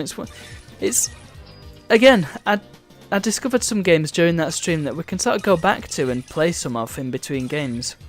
So I'm very happy that I've done that stream. And actually, I had a tweet from somebody very important, saying thank you for doing that stream. It was a nice trip down memory lane. And it was none other than George Fan. Oh yeah, he saw my stream. I don't know if he watched the VOD back or whatever, but I don't care. He watched it, he enjoyed it, so that makes me very happy indeed. Now this is going loads better, look at this. Oh, I got so many bonuses. course, ideally you want to be making big clusters of coins, but there's only so much you can do when you run a timer, because not only are the coins constantly on the way up, they've also got this bit over here, which is constantly going down, and you need to fill that to get the money bags. You need to proceed on to the next level, because that's how PopCap games work. They're evil. Level up. Yep. We're still the janitor, or whatever that said. Oh, bye.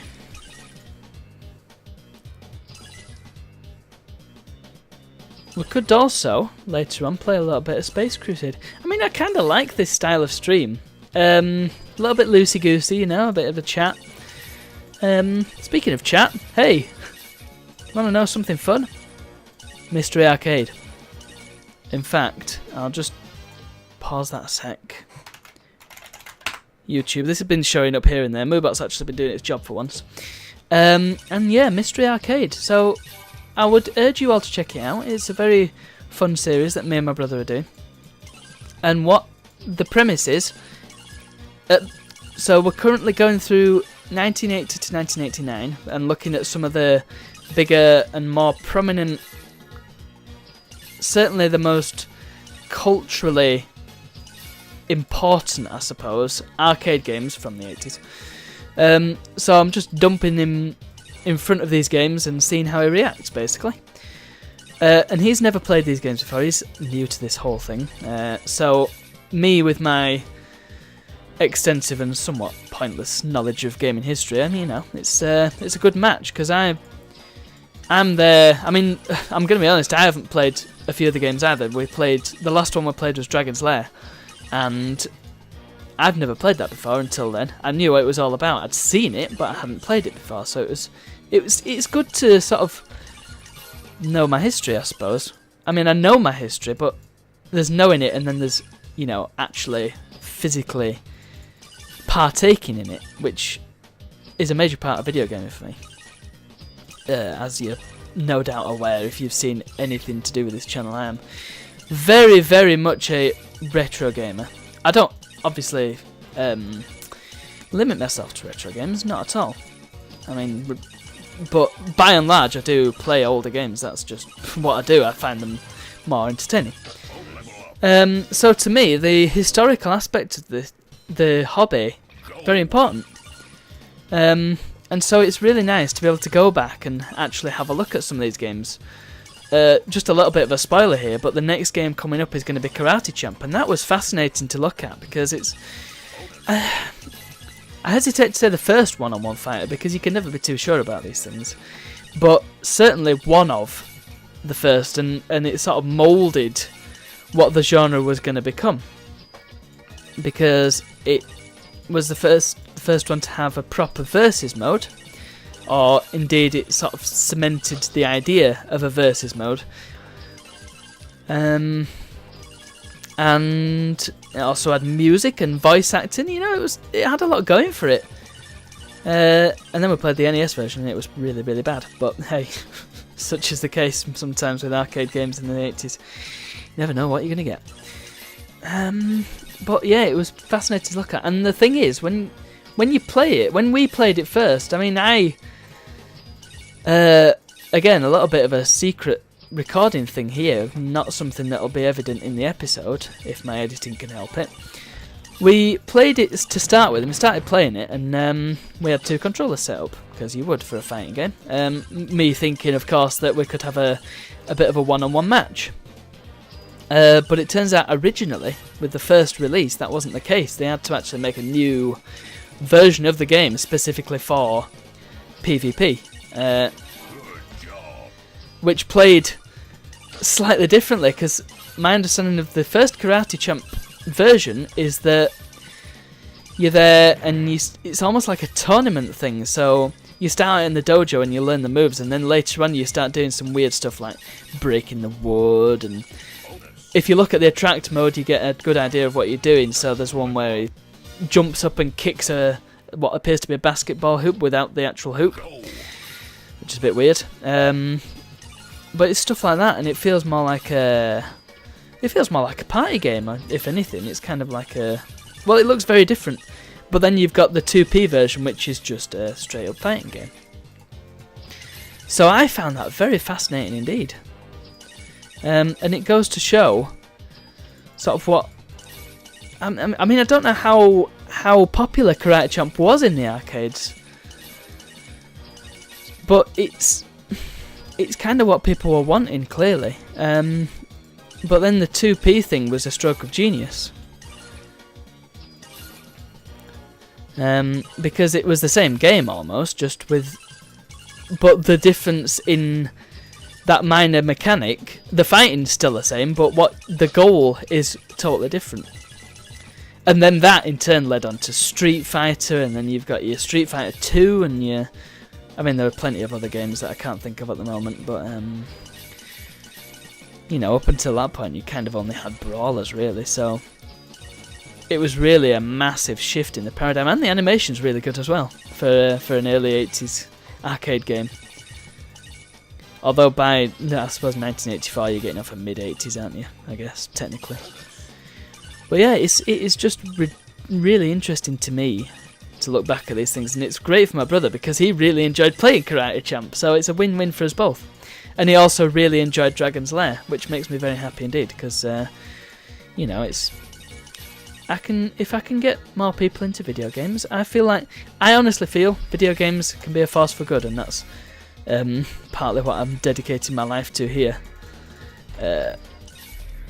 More people should be playing video games, that's the long and short of it. They can reduce stress, they can improve people's lives in myriad ways, you know. People need to have fun and loosen up sometimes, and wow, that was a good do, that, wasn't it? And video games are just the way to do that. I mean, you've got something like this. It is such a straightforward game. You've got to just click the colours, essentially. It's got a bit of a narrative to it. You've got the money thing. Completely pointless, but adds to the enjoyment of the game. And this is just something that anybody can pick up and play. This sort of thing is what we need more of, without the microtransactions, might I just stress. And... you know, video games, they can improve people's mental acuity, they can... I know that... I mean, I know you shouldn't just spend your whole life sitting in front of video games. Of course, but you can say that about anything. I mean, you probably shouldn't spend your whole life reading books, because you're just gonna not get anything done. You shouldn't spend your whole life drawing, because the well's gonna run dry. You need some inspiration from somewhere. Video games. You shouldn't spend your whole life... I mean, you shouldn't do sports 24/7 because you're going to end up hurting yourself. Stuff like that. So, you know, it's not just games that are guilty of that sort of thing. It's everything in moderation. But, you know, they are so beneficial to people that... And yet, there's a stigma around them. People don't seem to... I can understand people not wanting to play them because maybe they don't have time, but... People who don't have time, I mean, they're all always stressed to the flipping eyeballs. So, you know, video games, great way of relieving stress. Just find one that you enjoy and play it, and don't worry about what people have to say. If you're wasting your time you enjoy wasting isn't wasted, and time you spend reducing potential stressful situations and reducing your anxiety and improving your mental well-being, improving your reaction times, improving your smartness, he says. And you know, it's also a way of getting together with people. You only need to look at my family at Christmas time. We get the Wii out, play a bit of Wii Sports Resort, play a bit of Wii Party. You know, we all have a great time with that. Sometimes we'll whack a bit of Mario Kart on. It's brilliant, and we all have a fantastic time with it. And it's video games. Simple, just to pick up, easy to set up. You know, all you need to do is explain the rules. I mean, I have to explain the rules every year to my grandma, because, you know, I mean, we only play it once a year. She's old, I get it, it's fine. But again, it's a video game. Everybody enjoys it. We all get a good laugh out of it, and it's, you know, it makes us all happy. And, I mean... I've just been reminded of that dope on flipping YouTube got that video, oh, if you play video games, you're a loser. I'm like, come on, mate. We all need an escape. We all need a hobby. We all need something we can do when we need to kick back. I'm sure you've got something. I've got something too. It's called, well, at the moment, it's called Ghouls and Ghosts. That's the one I've been playing quite a lot of lately. Oh, hey, maybe I could play a bit of Ghouls and Ghosts on stream. That'd be fun. I quite fancy that, actually. Let's do that after I... well, I'm going to inevitably lose this game at some point, because that just happens, doesn't it? Especially with these randomly generated things, you know. It happens. So, yeah, we should knock out a bit of Ghouls and Ghosts. That'd be great. Oh, I'm looking forward to that now. And you can see how terrible I am at it. Although I did watch Ben Cartledge's 1 credit clear of it. My God, what a video that is! That is fantastic, man. He is so brilliant at games, and very motivating little speech at the end there as well. He's all like, "Oh, if I can do this," I've been trying to pin down his accent. I'm pretty sure he's got to be from Manchester or around that area, Mersey maybe, Merseyside. Oh, see that coin? It nearly fell off then. That would have been nice. Would have saved me a bit of stress. But yeah, at the end he's all like, "Oh, if I can do this, then anybody can do anything." And I'm like, yeah, you're flipping right, man. I mean, I don't intend to ever spend the time to clear Ghouls and Ghosts in 1 credit just because I don't really care to. I want to enjoy the game, and I don't always think that 100% in a game is a way to enjoy it. That's just me. Other people disagree. And the thing is, certain games, I would disagree. I've 100%ed Crash Bandicoot. I really enjoyed doing that, and the same with Spyro 3. That was incredibly rewarding and fulfilling little challenge, and it was a lot of fun. So, you know, it doesn't apply to everything. I feel that I'm on the brink of losing here. I wonder if the guy, I think the guy's name is Mr. Moneybags, which, you know, is a very hackneyed and obvious trite name. Brilliant guys, but, you know. Spyro! My. I haven't seen you since we beat the... Oh, wait, what did he say? I haven't seen you since we defeated Ripto and Avalar. Yeah, there we go. Should be him. Excellent. What? I've just realised that I went on a massive Is it tirade? How do you pronounce that word? About how great video games are. I probably sounded like an absolute nutter, and I imagine anybody who strolled into this stream was just like, oh no, I'm not staying here. This is just bonkersness. Well, I'm now vice president, and I'm still going somehow. How the hell am I doing this? Does this count as a 1 credit clear? No, you can't clear this game, it's endless. Although I suppose, depending on your definition of victory, you can clear it. I mean, maybe this guy is a rank that you can get to, and he's like the final rank, and then once you get there, you've won. I don't know. But I'm fairly sure this just goes on forever. Then again, this is the first I've ever got, so hey, I could be completely wrong. Ka-ching, ka-ching, ka-ching. Ka-ching, ka-ching, ka-ching, ka-ching, ka-ching, ka-ching. The music is amazing. Music hasn't got old yet, which is brilliant. How long have I been playing this actually? Maybe half an hour? It is really the sort of game you can play in snatches, and this is some of the best kind of games, because you have to really design them properly to do that. You can't just make any game a lunchtime game, you know? It needs to be designed such that it's easy to pick up. But of course that kind of makes sense, and that's obvious, and I don't need to be talking about that. My goodness, I've just realised as well that massive tirade on video games about how amazing they are, that came from me talking about Mystery Arcade, which I didn't finish talking about. So yeah, my brother's enjoying it, I'm enjoying it. It's all great stuff. It's all gravy. What we tend to do, or sorry, what we actually do, the format involves us trying the pardon me. We try the arcade version of a game first and have some fun with that. We tend to sort of take turns on it and discuss what we think of it to start with. And some of them I have played, some of them I haven't. None of them my brother has played. Well, beyond Frogger, that is.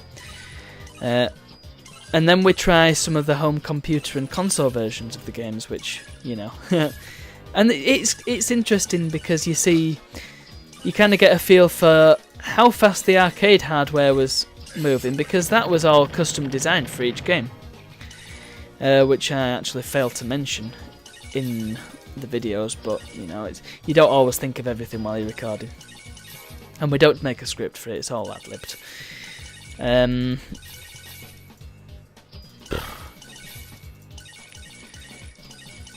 But yeah, it's interesting to see how far the arcade hardware came, but then once you get to certain points, the consoles just catch up instantly. Because obviously the arcades were getting custom made per game, but then the consoles didn't get updated for a few years at a time.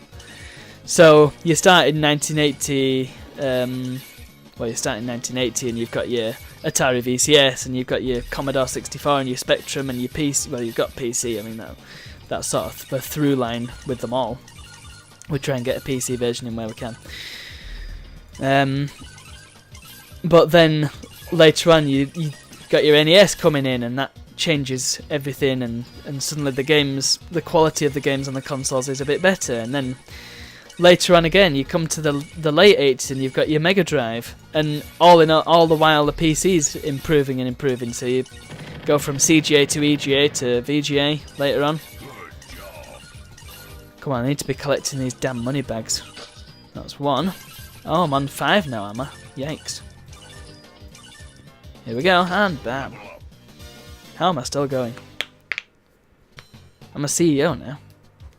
17 minutes, is that all we've been playing? So, it's quite fascinating.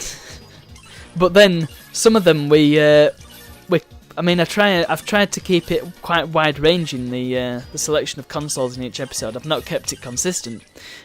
Mainly because not every game was released for every system, so I have to kind of mix and match it as much as as far as that goes. So, one of the games we've got the original arcade version, which is fantastic, and then we've got the PC version, which is decent, but you know, not perfect. I mean, PC versions weren't fantastic back in the day. PC's always kind of been shafted for games, and then we've got the Mega Drive version of the same game, which is probably the most accurate of the ports. In fact, it is almost identical to the arcade version, aside from a few minor things, graphics. And then we go back to the Spectrum, and it's just like, whoa, flipping hell. This was only a few years back, and yet it's like, it feels like it would have been a decade ago. It's nuts.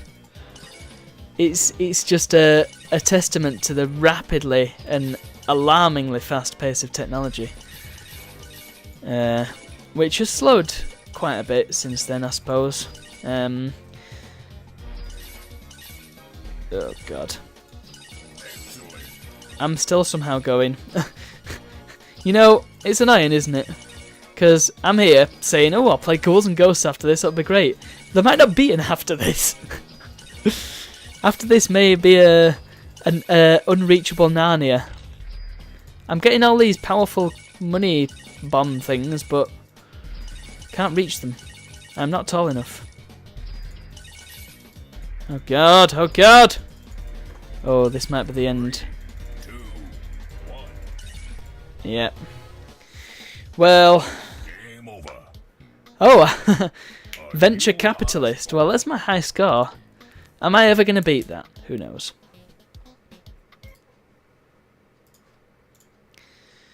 Okay. Yes, quit the game, please. Let's open up MAME. Now, which ROM set for Ghouls and Ghosts do I have? That's the big question. I've got the world one. I'm not playing the world one. I want to play the US one. Fortunately, I have 2 MAMEs, and they both got different ROMs in them. Because, you know, that's just how these things work. 35,000 ROMs. That's just stupid. Why do I have so many? Who needs that many games? I'm never going to play any of these. Right, let's make that into window mode, please, Bob. And let's get that up on the screen. MAME.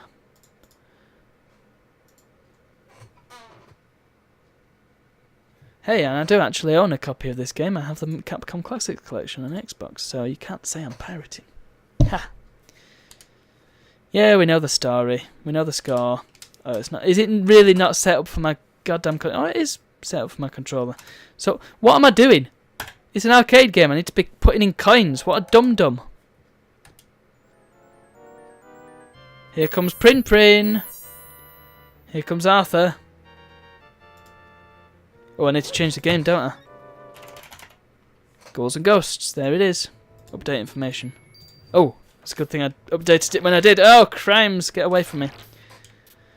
Right, so we'll try and do some of Ben's tricks in this.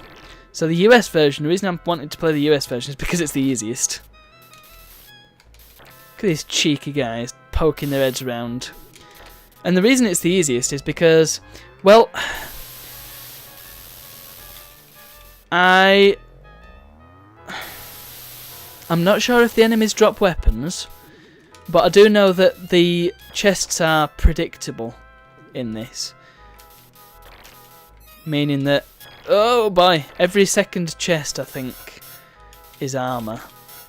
And then every chest other than that, I believe, I'm not entirely sure, but I believe it's either a weapon or the wizard, the magician guy.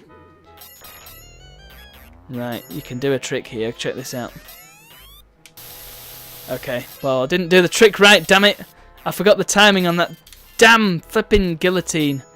Now I've lost my armour and I'm reduced to my boxes. If you've never played this game before, this is a... well, it's actually hard to describe. Is it a platformer? I mean, it's not really a platformer in the traditional sense, is it? Because there's not really platforms. There's the magician I was on about. It's more of... I think jump and run is the... Oh, crap.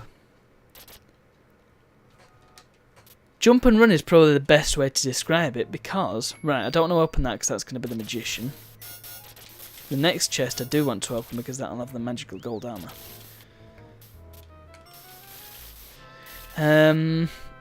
Yeah, jump and run is probably the best way to describe it because that's such a vague category. It was what they used to call platformers back in Europe in the 90s. You had your DOS platformers and they'd all be jump and run. And I always got very confused because it's a stupid name for something.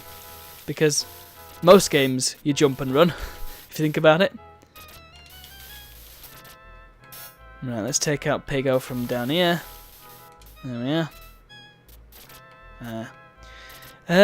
But when I was listening to the Cane and Rinse podcast on this game, they called it a Ledges and Ladders game. And I looked that term up and it doesn't seem to be in evidence. Of course, you have to be very specific as to how you Google it. Right, here's the shielder, which is pretty easy to beat, to be fair. If you're better at this game than I am, of course. Right. Something about getting hits on his knee? Oh, well, there you go. Yeah, he dies very quickly. Yeah, Ledges and Ladders. It's a weird one, that, isn't it? But that is actually a really accurate description of this game. Oh, I love this music. This music is just fantastic. These turtles are not fantastic though, they're very scary. This one comes running up and you're like, oh, get lost, mate. Once you get past them though, I mean, it's a lot easier. Of course, you have to get past them first. Right, yeah, don't... Sometimes, in the world one, them baskets that they drop can sometimes contain weapons. And the thing... I always would forget where these damn holes in the bridges are. You don't want to get hit by one of them because you don't really want to end up in the sand because that thing chases you and eats you.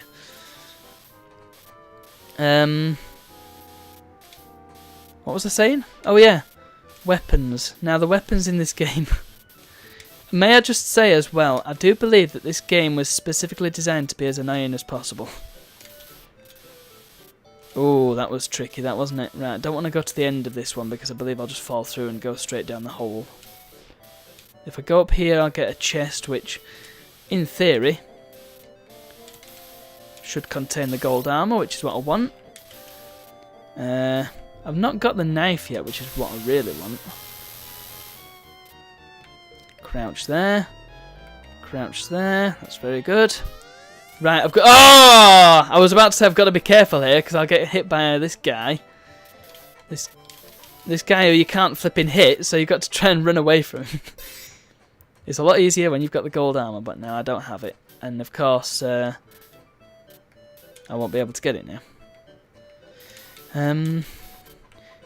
Yeah. Oh, I was going to say something then and I've completely lost my train of thought. You've kind of got to wait for them to swoop down. So these guys are red armor kings, I think, in this one. I don't know what makes them kings, but they are. So you've got to kind of wait for him to swoop down and then get a couple of cheeky hits on him, but it's very difficult because he dodges all of your shots. Like I say, this game is designed to be as difficult and annoying as possible, to the extent that the designers sat down with people while they were testing it, and any bits that they got past too easily specifically made them harder. Ooh, that was lucky. And then I just walk into the hole anyway, god damn it.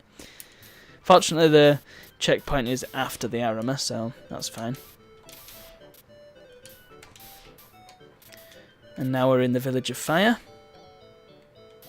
Or is it the Town on Fire? Something like that. Right, we've got a chest now. Okay. It's probably best that I died, to be honest. Oh no, I lost all my lives. What a tragedy. Yeah, it's alright. We can just start again. I will use the classic name of... Ah! Because I can't be asked putting in a proper name. Sorry. Not like it saves it anyway, because I've played this before and it's not going to save my damn... Oh, okay, that's nice. I can't get my chest now. I honestly think there's too many checkpoints in this game. Oh, we've got Green Monster Mark II. Oh, God! I was expecting to be able to shoot that out of the air, but it's Ghouls and Ghosts. Don't expect any handouts, basically. And again, the US version is way easier than the world version. And of course the Japanese version, which was originally called Daimakamura?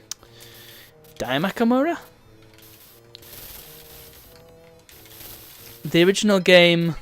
Sorry, I just died. Yeah, this is a sequel to a game called Ghosts and Goblins, which was originally called Makaimura. So that's where the Makaimura bit comes from. Which means Demon Village or something like that. And this one is Daimakamura, I believe. I'm not entirely sure. Oh, he was cheeky then. I suppose it's knowing where your hitbox is more than anything on this. But this guy really isn't all that hard to beat. He just jumps around a lot.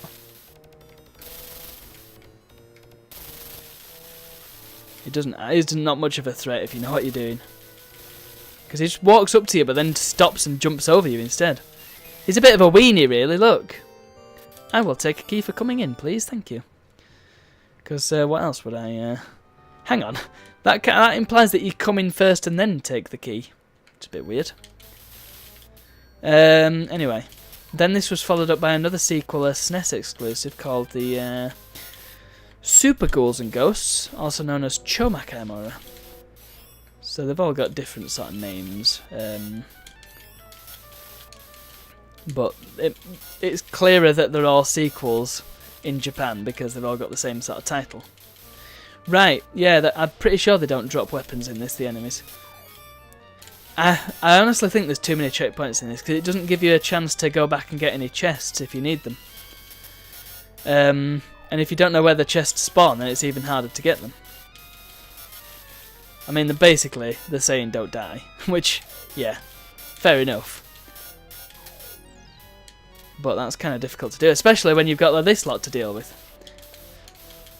What I really need is the knife, because what the knife does... You can see I can only throw 2 of these lances at the same time, and I mean, throwing lances anyway is a pretty extreme sport. Oh god! Oh, I didn't quite make it, damn it. Have you ever seen a lance? They're massive. You may be wondering as well why I'm not going for that chest. I'll explain that in a second. Anyway, yeah. The knife essentially allows you to get 3 on the screen at once. Oh, damn it!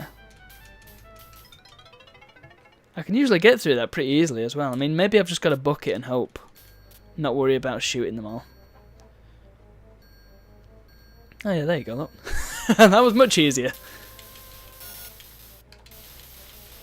If you don't worry about killing things, life becomes much easier. That's a metaphor, isn't it? Ah! Except when you do silly things like that.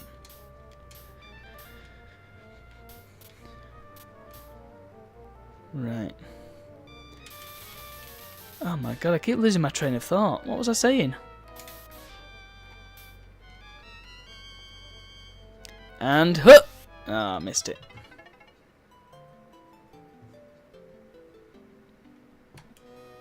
Yeah, I'll just end, it's fine.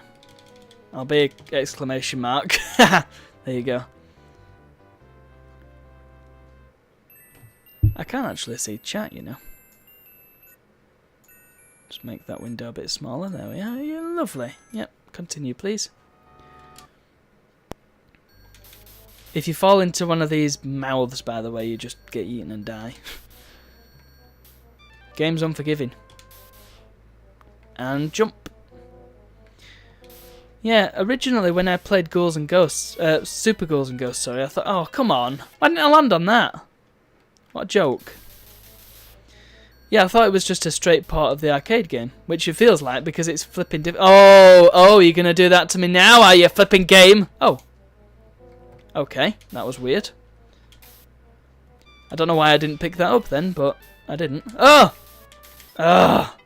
That's a terrible place to put a chest, isn't it?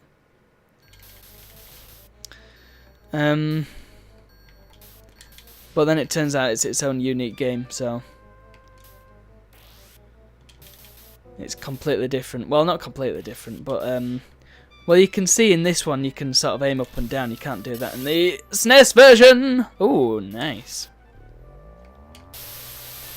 And it stops them in place as well. Of course, I'm in a bit of trouble now because oh, come on! Why doesn't he land on that thing and stay there, stinking Arthur? Oh no, no, no, no! I do not want that. Oh, nearly got me there, game. Okay, so we've established that the baskets do sometimes contain weapons. Right, good to know. Right, get the gold armor and then escape. Haha! Jump down here. Balls. Flipping hell.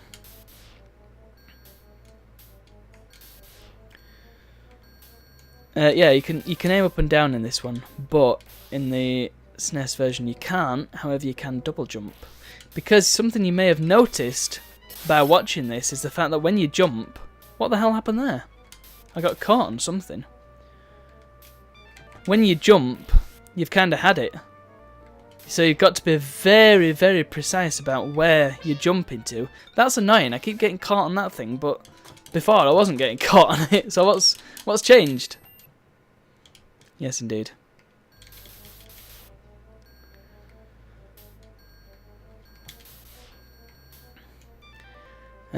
So yeah, what I was saying was once you've jumped, there's nothing you can do about it. You gotta suffer.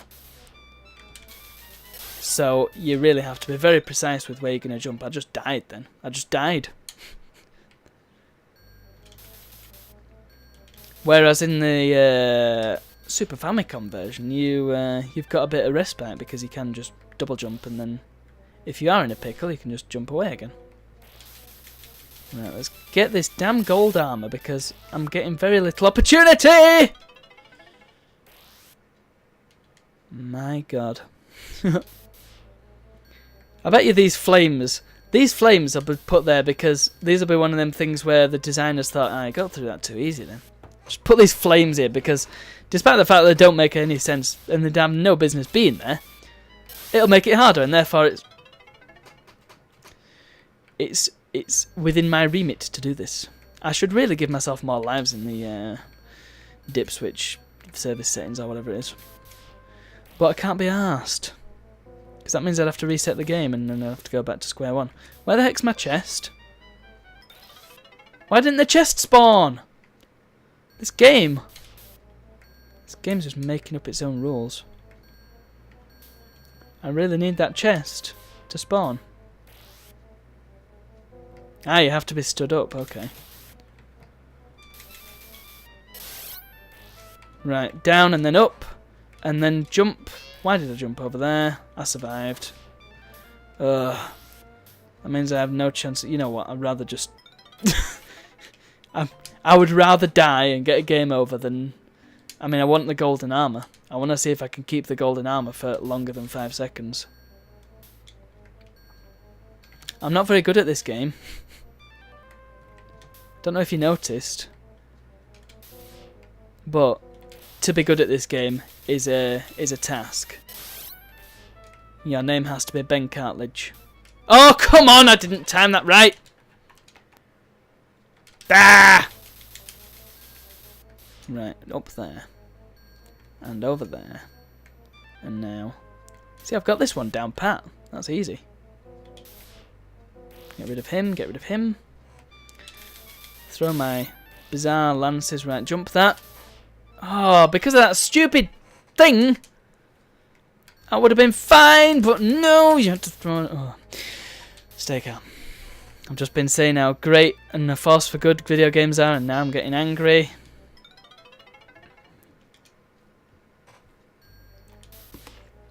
I meant to do that.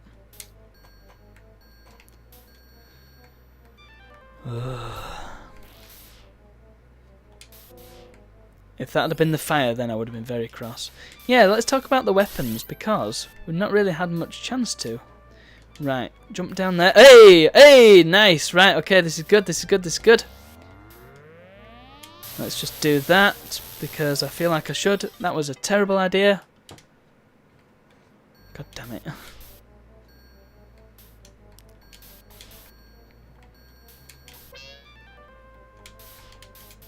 Eat me. Yeah, the weapons. So let's talk a little bit about them because it takes my mind off constantly being killed and having to play this bit over and over again. You've got your lance, which is your bog standard weapon, serviceable. You've got the axe, which is annoying because it goes upwards when you throw it. Otherwise, I think it's basically the same as the lance. What happened there? You've got the shield, which follows the contour of the land, so that's an interesting one. Almost situational, but you know, depends on your situation, I suppose. Right, jump down, nice landing, very good. Annoying. I should try and not jump in from the very, very edge of a platform. You've got... What else have you got? You've got the fire, which is the most annoying weapon in any video game ever, because what happens is you throw it, and it goes straight downwards. And it just hits the floor and sets it on fire. Again, may be useful in very, very slim circumstances, but not in general. It's not something you want.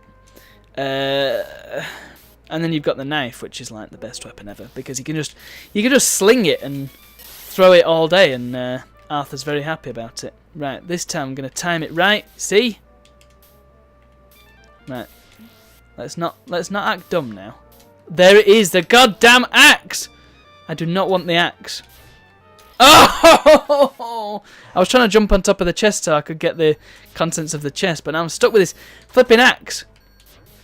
And you can see how annoying it is because you have to throw it upwards. Oh, and you can only have one on the screen at once. I didn't realise that.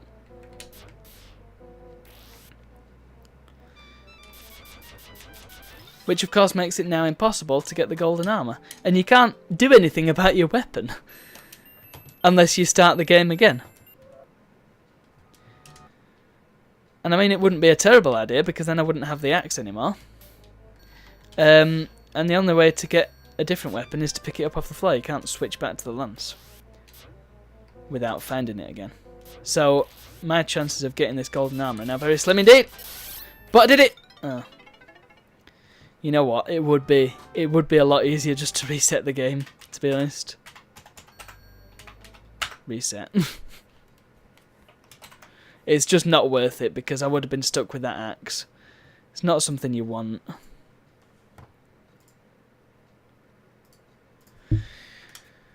Yes, indeed. Give me some coins, yeah. Yeah, skip it, skip it. And at least being on level 1 again gives me more chance to get the knife. Because I kind of know what I'm doing with level 1. If you can survive up to the guillotines, then you've basically done it. Right, and this time I want to keep the golden armour and not die. And I can survive all this crap. I just need to stop acting so dumb. So what's in this chest exactly? It's fire! I do not want the fire. Oh no! Oh, thank God you can aim up and down, eh? Right, this time I've got to get the timing just right, because if you just run through it... Oh! Did it again.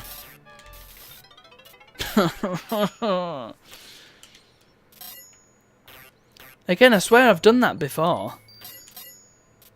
And you can just run through them like I'm doing now.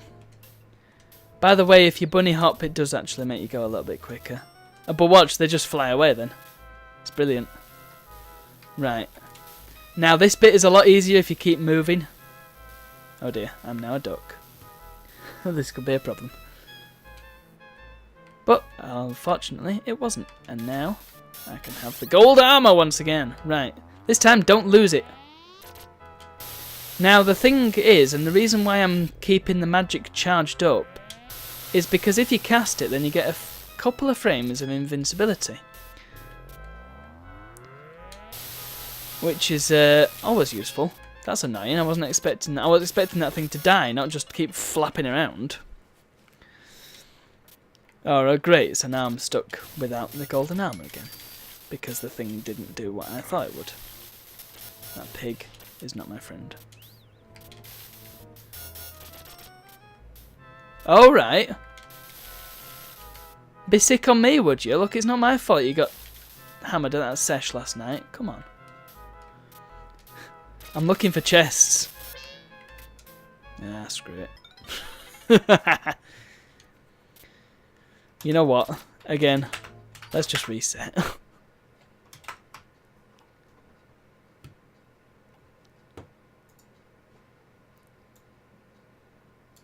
Cut my losses.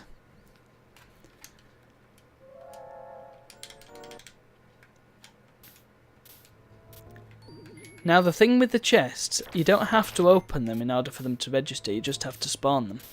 So every second chest in the US version has armour in it, I believe.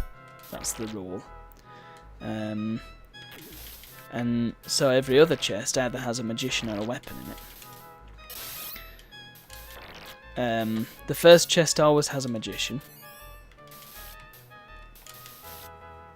Oh, damn, I was picking my nose. It's alright. It's alright, I can pull it back. I hope. Ah, there it is. Oh, great, the sword. I do not want the sword.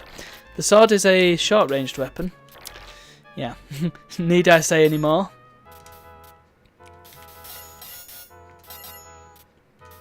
Right, I don't think I can get the gold armour again. Oh!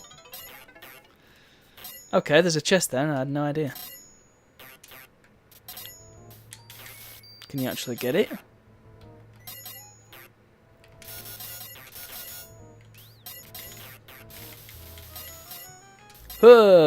Yes, you can.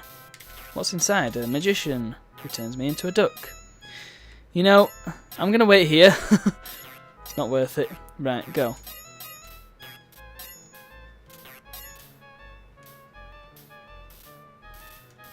So again, the next chest we come across will have the gold armour in it. Oh. Right, the thing is with this bit, if you stop, you're more likely to die. Wasn't the chest over here? Ah! Ah, there it is. You can't actually do anything about these wind things because, quite frankly, if you think you can shoot wind to take it... Oh, what? Oh no, the rules have been broken. I'm very confused. I thought... I mean, more than anything, I'm getting annoyed at my own terrible performance here. Oh, that was a good dodge, wasn't it?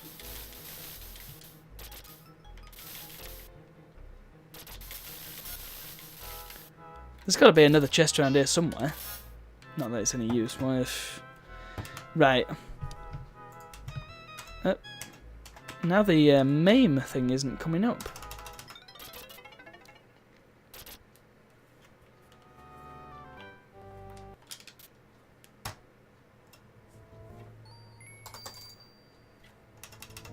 That's weird. Why isn't the MAME thing coming up?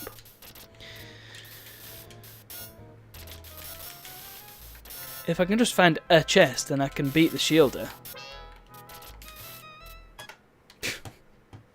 Let's play a different game. Oh dear, the MAME crashed because I'd alt-tabbed it. Wasn't very happy about that. I'll update my information. There we go.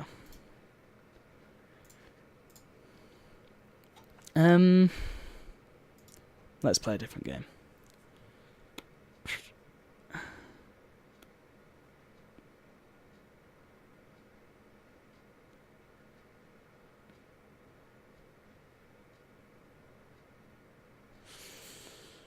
I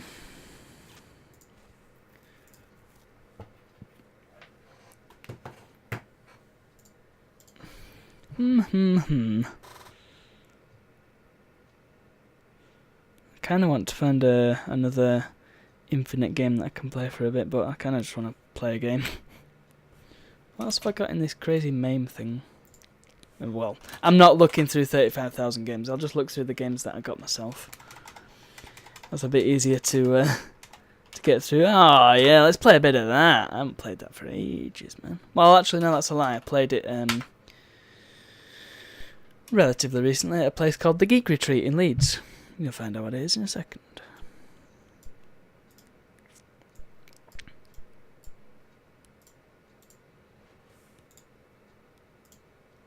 And when OBS deigns to pick it up, there it is. I wonder if I've actually set this up for my controller. It looks like I sort of have. There is only one button for this game, so that makes things a little bit easier. We'll do that. Or is it on free play? No, it's not. Oh, whoops. Ha!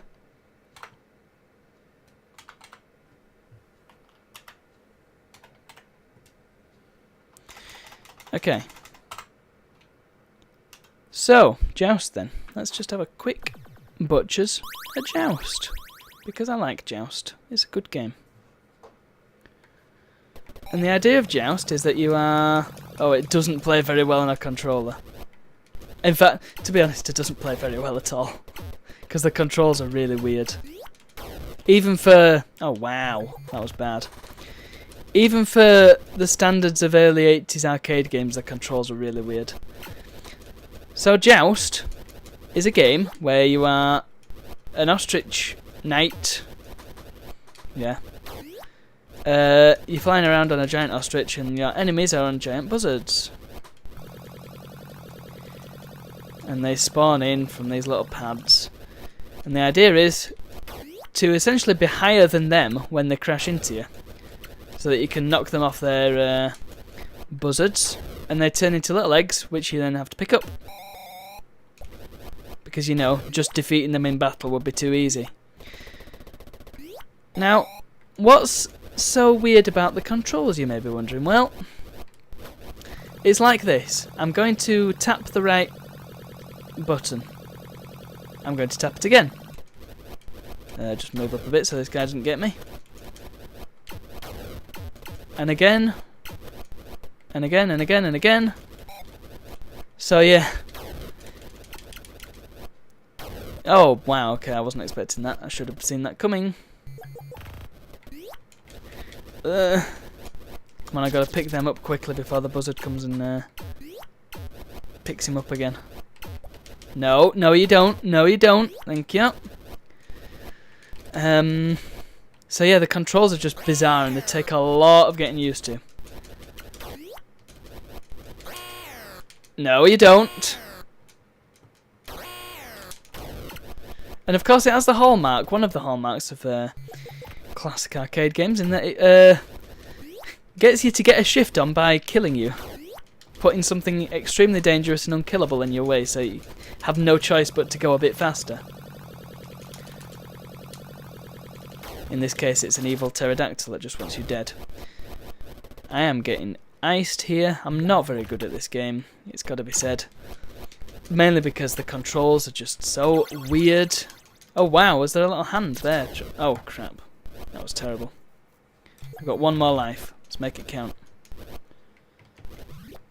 That buzzard's up to something. Oh, did somebody just grab that guy? Oh, well my game is over, so...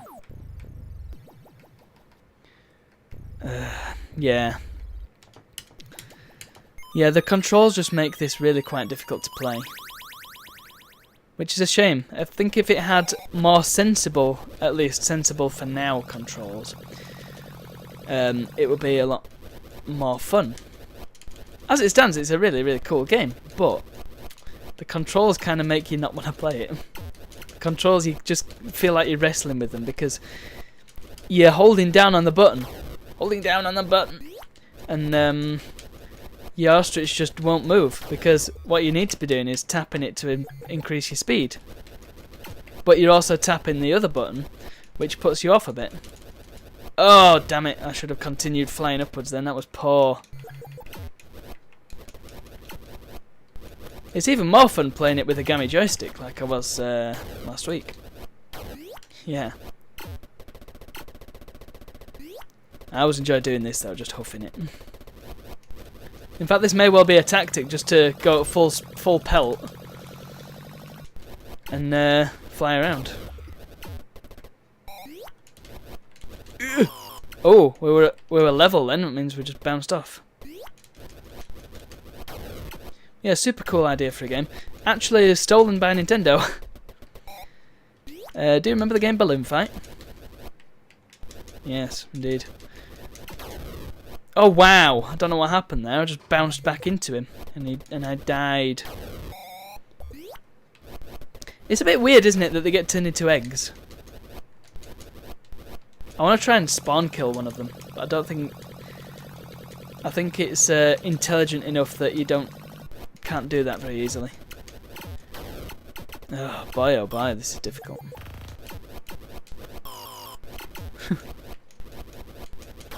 Oh, come on! Yeah, indeed. One more go at Joust, I think. It's all about momentum and knowing where you're going to end up, basically, and having the high ground. Obi-Wan were very good at this game. Obi-Wan. Now that's a name I haven't heard in a long time. Ah! He had his back turn and he still beat me. Because it's all about height. If you're just 1 pixel too low, oh boy, you're going down. Nice catch! Sorry, I just bumped the microphone.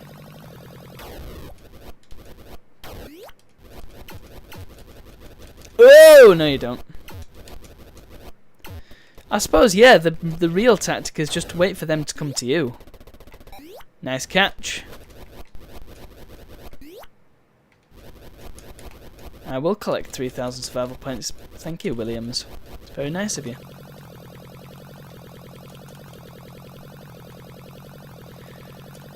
Bam. I think Do I have this on a collection as well? I'm not sure, you know. Is it on the Midway collection? I do have the Midway Arcade Treasure, but it won't work on the 360. Does that have this on it? It must do, because I played this when I was a kid on the PS2. Don't have the original PS2 disc anymore, of course. Got rid of all them. And then slowly been building the collection back up again. PS2 games get expensive, man. None of the ones I used to have, though. Oh, no, you don't. Not this time. Oh, yes, he did. That's unfair. I got to the end of the wave. Yeah, it must be on the Midway collection. Otherwise, I wouldn't have played it. Well, there we have it. Ah. Let's have a go at a different Midway game.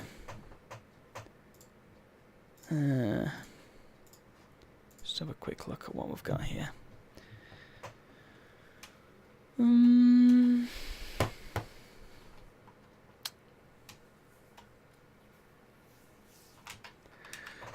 There's some weird games here. I don't really know what they are. They're all the free ones that you can get from mamedev.org.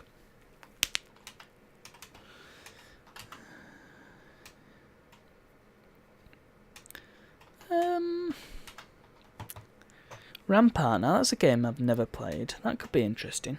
Actually, that's 1990. Oh, but no, I can't do that. You see, there's all these black and white arcade games from like 79 and 80, and you just think, oh, this one's from 77. Wow, that's impressive. Rolling Thunder. Let's not. Stun Runner as a game. Satan's Hollow. Oh, what was that one all about now? It's a bit weird, that one, Satan's Hollow. But let's have a go.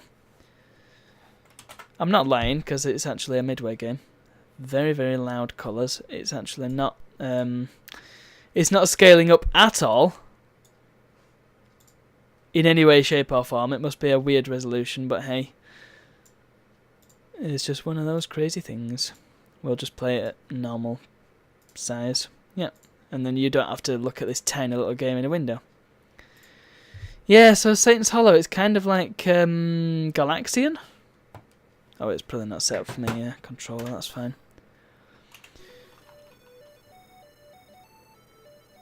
Nice bit of Ride of the Valkyries there, indeed. So yeah, it's just an odd one, is this, because it's.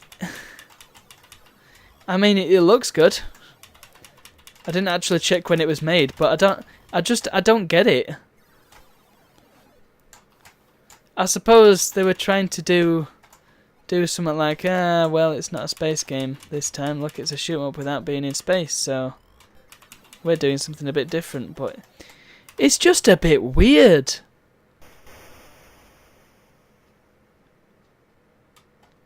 Also, they can't seem to make their mind up how big they want their... Oh, wow, here he is. Is that Satan?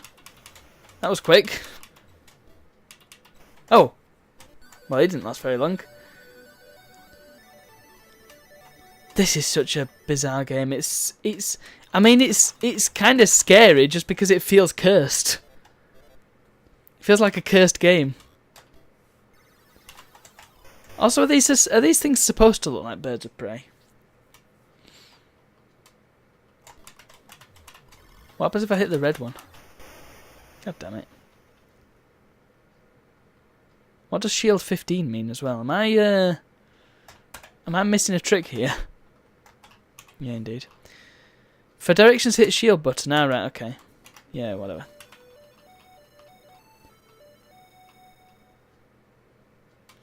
You know what I mean? It's just weird. Right, so I do have a shield. It is rechargeable, look. So I can activate it. It doesn't last for very long. Yikes. Oh. Might help if I use it, might it?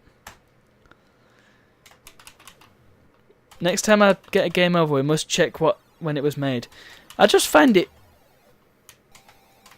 Right, so it just deflects things. It doesn't actually... It might... I don't know. Does it destroy them? Yeah, it does.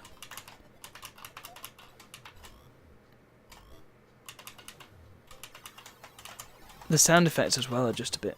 We didn't see Satan that time. According to Ghosts and Goblins, Satan is a furry guy, which is kind of cute. Oh no, there he is! Oh, I didn't have much chance there, did I?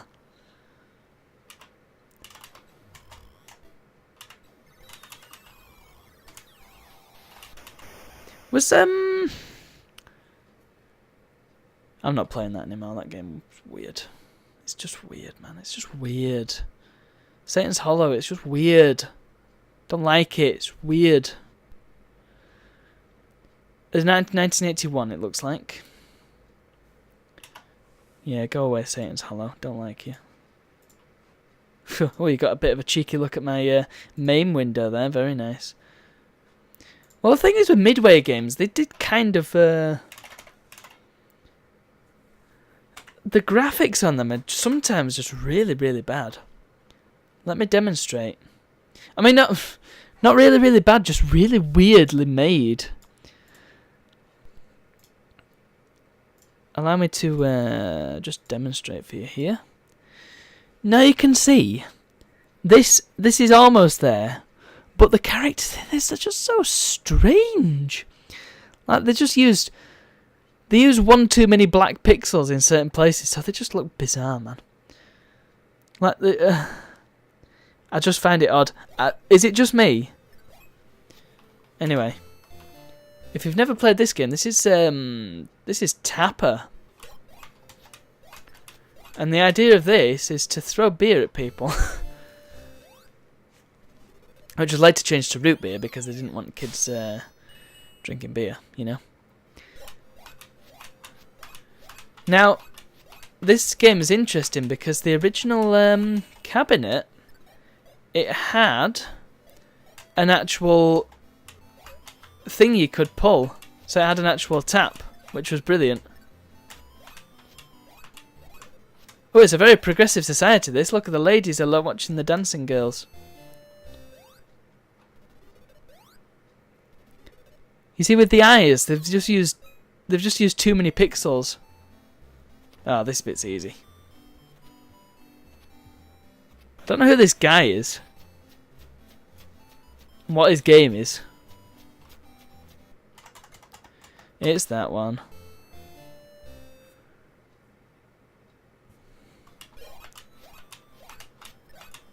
As soon as you get out into the stadium.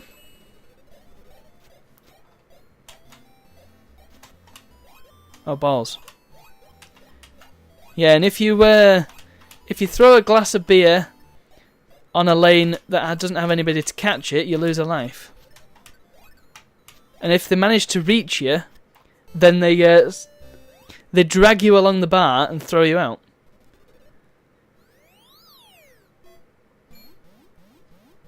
Very good.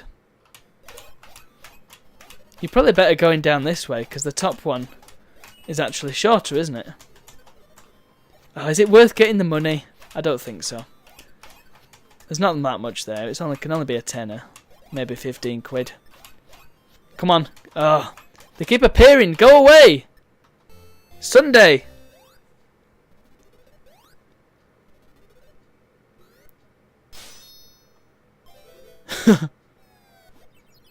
Wow. That's good. I like it.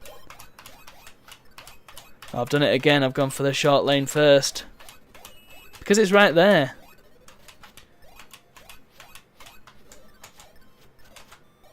Oh no! Why didn't he move?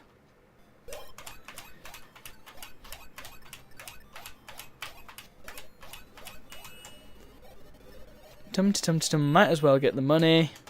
Oh, it's disappeared, okay. The annoying thing is about this level is that you don't know when they're gonna come on and start distracting the customers, and if the customers aren't looking at you, they're not gonna catch the pint.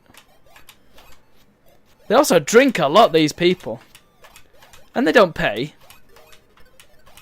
I mean, I appreciate there's money on the counter there, but come on. Flipping hell, they just keep coming. Leave me alone. I've got a wife and family. There's 3 there, aren't there yet? Right, you. Get away from me!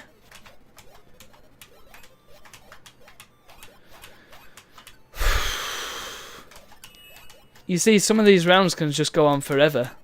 Oh, balls. Right. And it's not just a case of tapping the thing either, you've got to hold it down, because like I said, it was naturally a tap, so you had to pull it down in the original.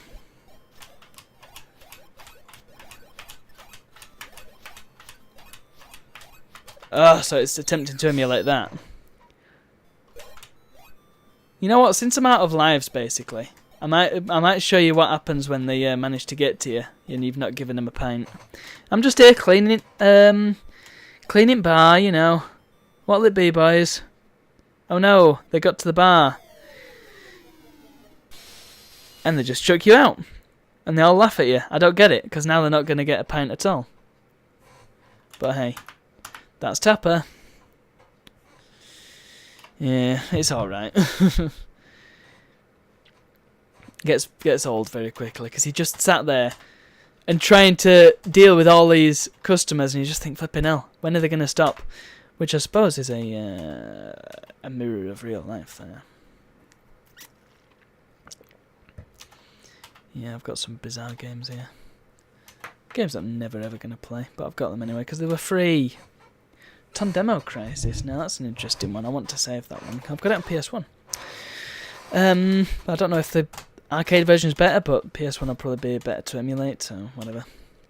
Undercover Cops by IREM. What's that now? What actually is that? I'm going to find out.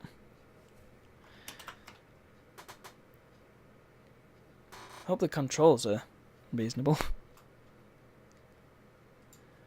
Hope it works.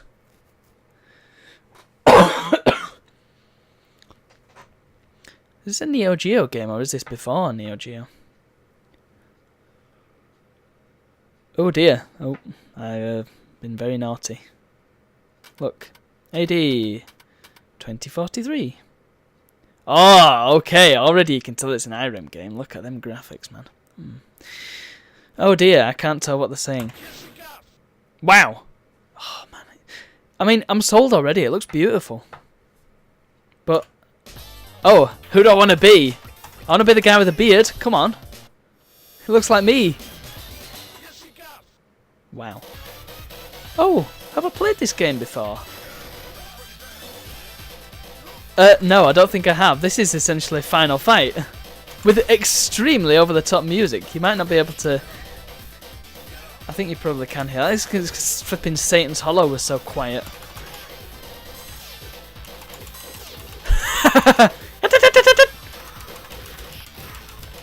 I mean, it's extremely easy so far.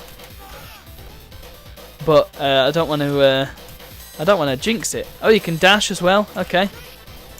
This is reminding me a little bit of, just in terms of style, like the art style. Oh, you can grab as well, apparently. I can't really work out how, but you can. Okay, I just want to say, these guys aren't exactly undercover, are they? Let's face it. Yeah, it's just got a feel of Fist of the North Star. Just in terms of the style of it. Like the outfits and the what's going on. Again, I don't really know what's going on because it was all in Japanese, but I'm on a beach. I hope I'm not getting sand in my shoes. Is this Tenby? Well, this guy's a badass. I like this guy. Is this guy in King of Fighters, I wonder? Oh, wow, look at that go thing as well. I don't know if you saw that. It was behind the... Birds refuse to move. Ha! Ha! Ha! I got a trophy. I'll be taking that. This is evidence. Yes, there's some real police work here, I'm sure. I'm sure this is exactly what real policing is like. These guys have obviously never played Police Quest by Sierra. Oh wow, I did a different move then. Do I do a different move depending on which direction I'm pressing? I can't really tell, to be honest. I look like I was about to slap that guy around the face. Oh, I did something there that was very cool. I pressed both buttons at once and I did a thing, but I don't think I can do it again. I suspect it was a little bit like... Oh, there it was. Yeah, it was a little bit like that move that you can... Oh. Okay.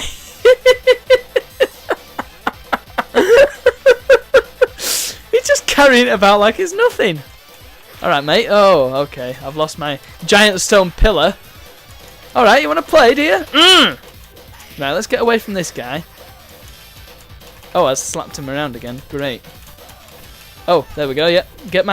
Pick up the damn pillar, Zan.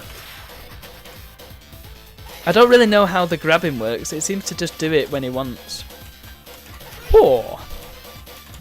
Bap, bap. Come on, how can you survive that? Oh, I've still got a bit of it left. Fishy. Can I pick up the fishy? No. What are them lot doing? Just sat around. Yeah, look at the go thing. It's just a guy squeezing the thing. That is brilliant. This game's awesome.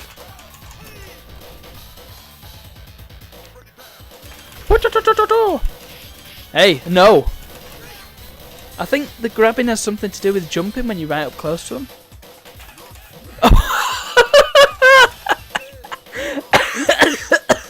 Okay. Ryu and gang, they just kick cars around. This guy, flipping picks them up and chucks them. Alright, hello. Centre Parks is coming to attack us, look. Oh, okay. I wasn't expecting that one. Is there a... I think it is only 2 buttons. That was satisfying, though. Whew. Oh, right. I did grab him again. I don't know how I did, but I did. Oh. Whew.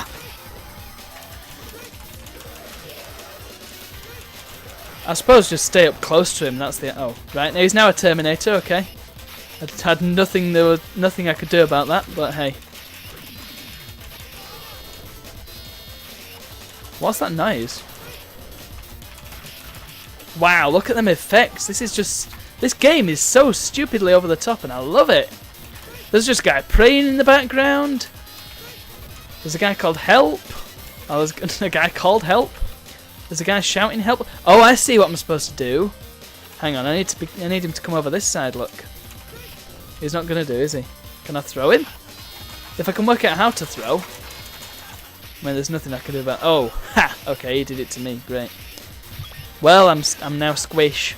Yeah, let's be Zan again. I mean, come on, who else would you want to be? Right, throw him into there, and then keep him in there. Oh no, okay. It's not that easy.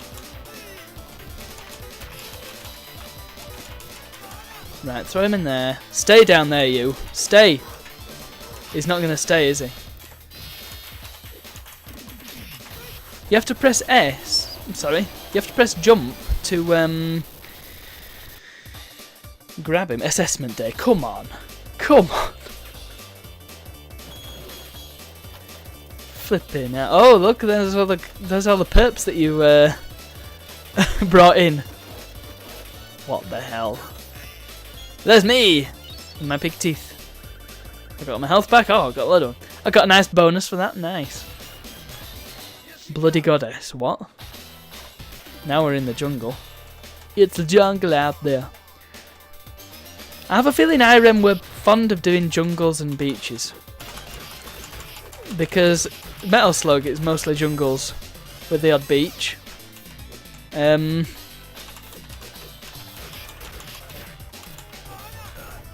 Kick that. The fire that falls out, yeah. The blocks of fire. I mean, this kind of proves that fire is a solid. We've got the same sound effects that they had in Metal Slug as well. Oh, we've got our brick. In fact, it looks like a bit of a girder that's fallen off. There's a snail there. What happened? Did I go invincible because of the snail? What happened? Oh. What's going on here? What is this game? I'm gonna have to show Harry this. This is good. He would love it. Whoa. We're gonna have to play it in multiplayer. Oh, mate.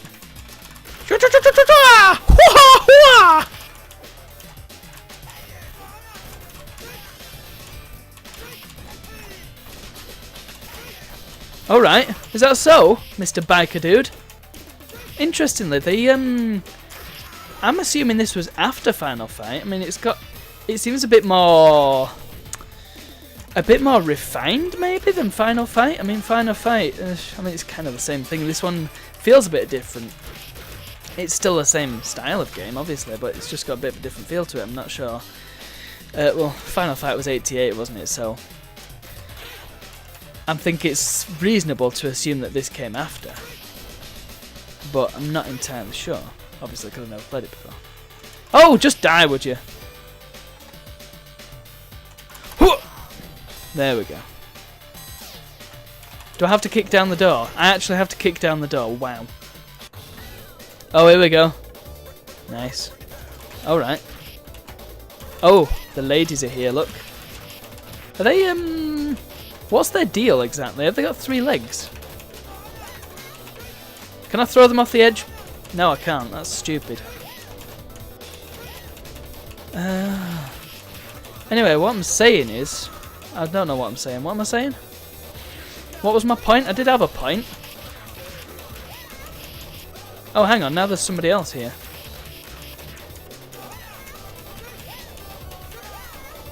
I put in another credit just to be on the safe side, but now it appears that somebody else has joined the game. Yeah. Which is on different controls. I've got to say, this guy doesn't look as cool as Zan. So I'm not going to be switching to him anytime soon.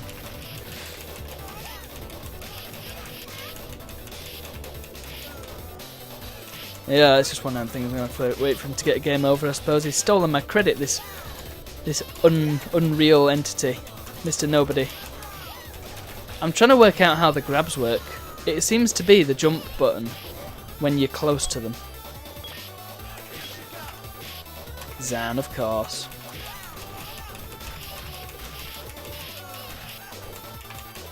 Where am I? Oh, I was still there.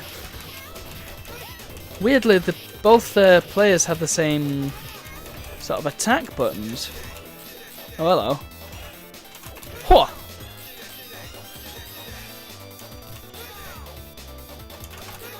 Not happening, mate. Not happening. I want to see if I can get him with this Matt character.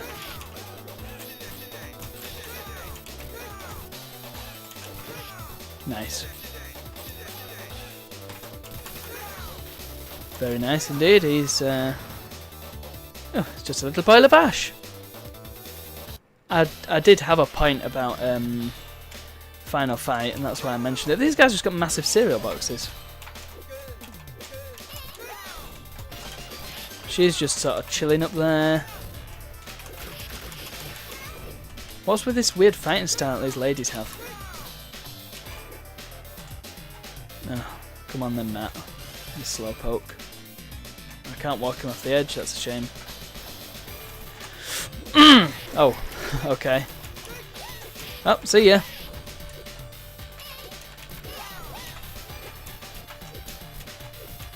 How do the throws work? See you later. I'm just going to leave her to beat him up. Because... oh. Well, that's good. No, I don't want to continue.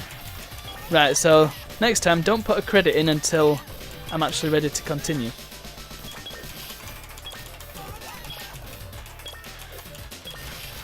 It's not got the exciting continue screen that Final Fight has.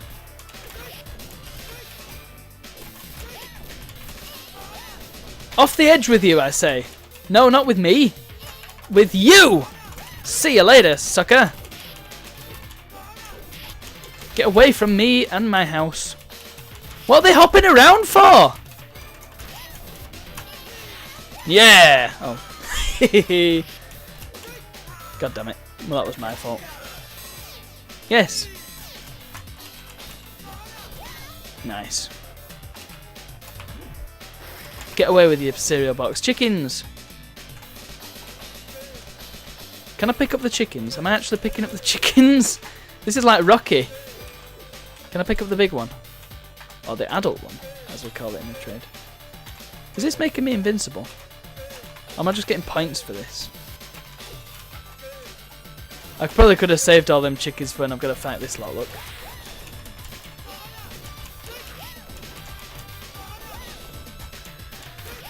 This is a weird game.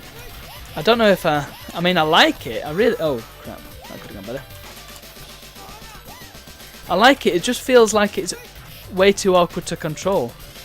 But the graphics, man. The graphics are classic Irem. They are just beautiful. I mean, they really knew what they were doing with these 2D assets. And these look... This looks better than 90% of 3D games. Because... Oh, come on. I meant to throw him off the edge, not...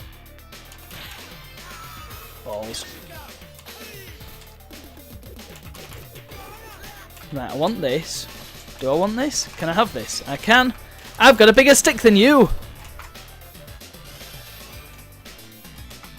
How many games can you literally carry a girder around to smack people with? I mean, come on. Right, I want to try and knock this guy off the edge if I can. Although he's got a jetpack, so that's going to be a task. Oh! Damn it. Oh yeah, oh yeah, oh yeah. Mmm! Have him. Can I throw this guy? I don't think I can. What's this? Is that anything I can have? No, it's just a hole in the ground. Come on, Zan. Get it together. Oh. Francois. Okay. Has she got a face in her stomach? That's creepy, man.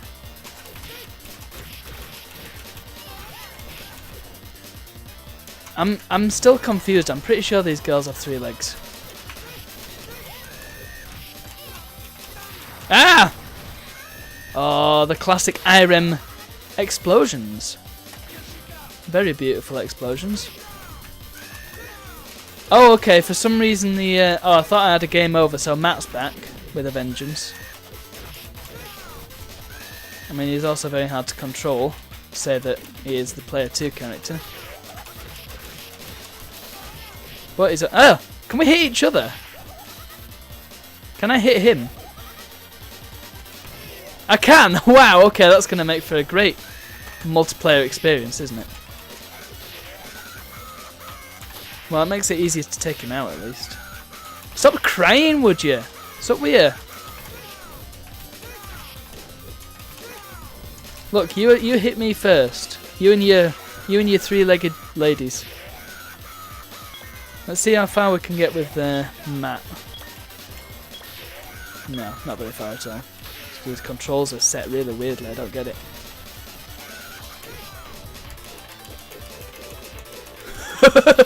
Oh, I thought I found an exploit then, damn it. Can I practice the throws on Matt? You don't really get a chance to do anything. Damn it.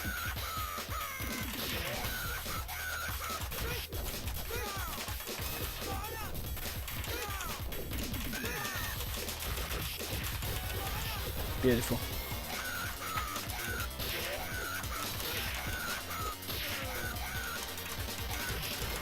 Kick her up the ass. Right. Yeah, weirdly the attack button makes the second player start. Right, keep your distance, and wait for a... You're going down. I'm sending you down. What does border 2900 mean?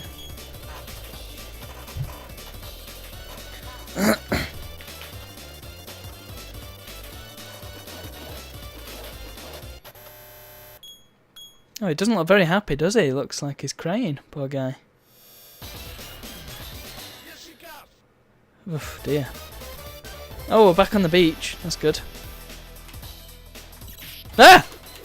Well, that's not fair. Oh, nice. Is it going to be the same few enemies again? Oh no, it's going to be Crazy Mole Men. Well, this was a fun game. I don't think I'm going to... Oh, wow, okay. He went down. What is with this guy? All the skeletons crumble when he gets near. Oh, wow, okay. I love these guys and the little legs. He's like Robotron. Not Robotron, whatever the hero character's called in Robotron. Does he have a name? The Doctor. Yeah, go and watch our Go and watch our episode on Robotron 2084 for an explanation of that one. Snails apparently give you health. Yeah, work that one out. Moles are also evil. Look at that beautiful tunnel back there. It looks like Leeds. Oh, what's this now? Oh, they're planting mines. Ah!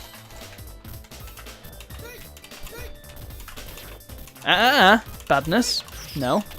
Get away from me. They do a lot of damage, these guys, which makes sense. They've got massive claws on their ends. I'll go until my next game over and then we'll leave it there. Well, this game has been ace. Oh, these moles. They're like the frogs in Serious Sam. A pain in the absolute buttocks. These guys just explode into nothing.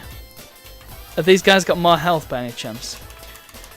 No, they've just got different coloured blood. Okay. Oh, they might have a little bit more health. I mean, you don't have a chance to grab them just because... Well, there we go. Game over. Let's see what the game over screen looks like, everybody.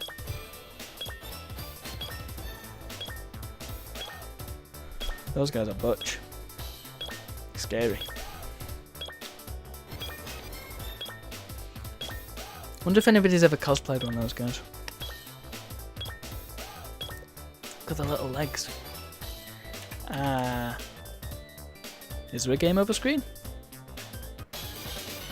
Kind of. Well, that was an ace. I enjoyed that game a lot. No, no.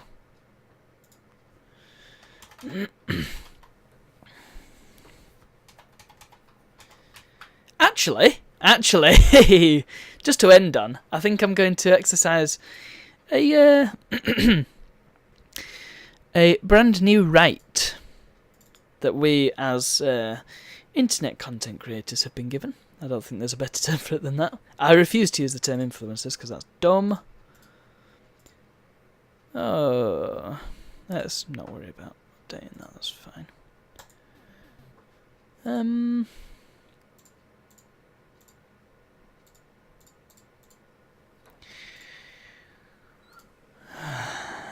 Yes, I'm quite glad of this revelation. So Nintendo have recently repealed a thing that they've had for very, very many years, which is that people can't make videos on Nintendo games without basically giving away most of their ad revenue. That's gone now, which means it makes me very happy. Very quiet music. May have just been because the game didn't have focus, whatever. It makes me very happy that this is now the case, because this opens up a lot of doors. I mean, first of all, they have done it around the time that Super Smash Bros. Is due to be released, or is it released now? I'm not sure, to be honest. But I think that's the reason they've done it, just because, hey, a bit more exposure for our game can't hurt, can it? Free, people want to do this stuff, so, you know, let's do it. So they've relaxed the position, and they've done a really good job on that, I think, because, yeah. It's good for them, and it's good for us, basically. The only real deal is that it has to be considered transformative, which I think me playing this classic game, and it is. I mean, this is one of the classics. Come on, whoever hasn't played this really needs to learn the history. But hey, I digress. It allows people like me to play these classics while talking over them, and that's considered, I would say. I mean, it's open for interpretation, really, isn't it? But at the end of the day, it's transformative because it's my commentary and it's my stream and it's potentially my Twitch alerts if they end up getting used, which this late in the stream, it's possible. I don't put money on it though. But maybe you should, huh? Anyway. And the thing is, I have a bit of a plan, you see, because one of these days, and it's going to take a long time because it's a big set of decisions, but I want to produce a bit of a video series where I go through my personal top 100 video games of all time. So I've got a bit of a list together so far. It's not much. I always go to this damn warp zone. Everybody does, I think. I've been to that warp zone more times. In fact, I don't even think I've seen World 3 of this game. And I've played it enough times. What was I saying? Yeah, I've got a plan to make a 100 best video games ever series. And you know, I've got a nice idea for it. I've got an idea for the format. I just need to put together the list and then put it, make the videos. Simple, right? Except a few of them games have been Nintendo games, so I didn't really know what I was going to do about them. Turns out, the answer was right there all along.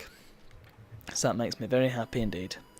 Obviously, I'll give you a little bit of a spoiler here. Super Mario World's on there. Super Mario Galaxy's on there. A couple more. But yeah. Don't know where they're going to end up in the list. I have to say there are a few surprises in the list, actually. We'll get onto that when I actually come to do it. Maybe there'll be a few streams where I sort of drop a few hints. I mean, I'm not the sort of guy that gives things away. Well, that was terrible. Anyway, this is just me exercising my newfound right to play Nintendo games on stream. So it makes me very happy indeed. It means I can potentially play through... Oh my god! Oh, this opens up so many new doors. Because it means I could play Super Mario Galaxy all the way through. And that is one of the most brilliant games ever. So, oh boy, if I can get it working... Actually, may have to wait until I've got an OSSC in my hands, which is going to take some time. Not a cheap little device and not something that I can really afford to be throwing away money on. Anyway, game over there. Indeed. Indeed. Right. Well, I honestly don't feel like ending it at the moment already, but I've got work tomorrow and... You know, it's just one of them things. Oh my, we could also do a full playthrough of Super Mario 64 someday. Oh! The excitement builds. Oh hey, I've got a new subscriber on YouTube. That's great. Yeah, so I will leave you now, but I will just say... may I recommend the Broken Circus YouTube channel? Where is the Broken Circus YouTube channel? I'm going to get it up and show you. Open it in a new window because that'll make it a bit smaller and a bit easier to see in the little window that you get on Twitch. Let's do a bit of a window capture. It's actually picking up Firefox for once. Well, isn't that amazing? I'll just switch it over. This is a nice extension that I have for Firefox called Stellar Photos, which essentially all it does is load up a photo and unsplash from a given set of collections. So I have a few. I've got one for cats, one for dogs, one for retro computers basically, and a few others as well. Very nice indeed, and clearly one on mountains because there's a mountain there. So youtube.com/c/broken circus. This is what it looks like on my end. If you are already subscribed, oh no, it's actually coming up as if I'm not subscribed. Okay, that's interesting. Well met travellers, this is a very loud game. And these are some videos from years and years ago. I mean, this was made 3 years ago. Goes to show, doesn't it? And as you can see, we've got Mystery Arcade here. So you've got, if I just go back here, we've got Pac-Man. We've also got this video, which I think you should watch. It's very entertaining. We've got Pac-Man for Mystery Arcade, we've got Frogger, Robotron 2084 and Dragon's Lair. So we're going through each year. Also got a few big box PC games. As you can see, I am very lazy with my thumbnails. If you wanted to go back into the archives, check this out. We've got videos from 5 years ago, which is when it must have been earlier than that I did my first videos. In fact, I can work out when I did my first videos because they're all in this playlist here. Look at that, 2.3 thousand views on that one. That was 2013. Okay, so that was just about 5 years ago. Okay, I thought it was earlier than that, but hey, evidently not. Anyway, shut up. To just go back to what I was on about. Yeah, we've got a playlist here that's all the videos that don't fit anywhere else. Where when I used to actually do proper thumbnails, so I need to cook up a nice thumbnail template that I can use because I need something hand drawn. To be honest, it's just the way I'm feeling at the moment. So yeah, these are all videos that I did years and years ago. I tried to get a running joke going where because this Mark of the Ninja series, I was really into the game at this point, and I just finished the game, and I thought, hey, I'll play it again. I'll play it through without dying. Well, that got knocked off pretty quickly because I died a bunch of times through dumbness. Wasn't very good at video games back then. Still ain't. And then I axed it because we were getting bored of it. So then in consecutive videos I kept saying stuff like, Mark of the Ninja, I'm not doing it again because I got bored of it. And I kept doing that in every video because I'd forgotten if I'd said it or not. So then I just eventually said, right, let's make this a running joke. And if you were to say go into playlists, we're going to see some secret stuff here. Like the fact that I was watching I Hate Everything before. Now that's interesting. Where actually I should probably switch on to that so that you don't see anything that you shouldn't. Oh, where's it gonna be, I wonder?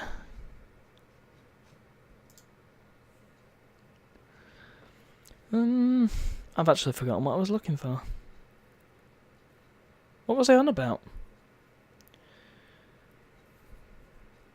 I was on about... Oh, yes, of course, yes. In fact, I'm not sure if they're going to be up still. Is it going to be this one? Yeah. In fact, I will go on to one of the later ones.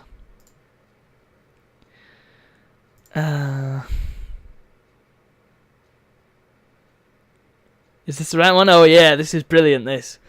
This is just pure excellence and pre-planning. Check this out. I'll turn the volume down. But this is just perfect. Look at that. So, this is when I got my new HDMI capture card. It's still in my machine. I still use it. I used it when we finished Crash to Insanity, for example. But I didn't look at this when I was doing it, so I put together a little thing in Forge on Halo 3. I thought, oh yeah, but in my little news desk. Didn't realise, of course, that my head was poking out the top of it, so it looks really stupid. Well done, me. So, yeah. Anyway, I'm pretty sure all of these channel news things, they all say stuff like, I'm not doing Mark of the Ninja anymore. Yeah, look at that. The official news show for Broken Circus. Great. Yeah. Yes.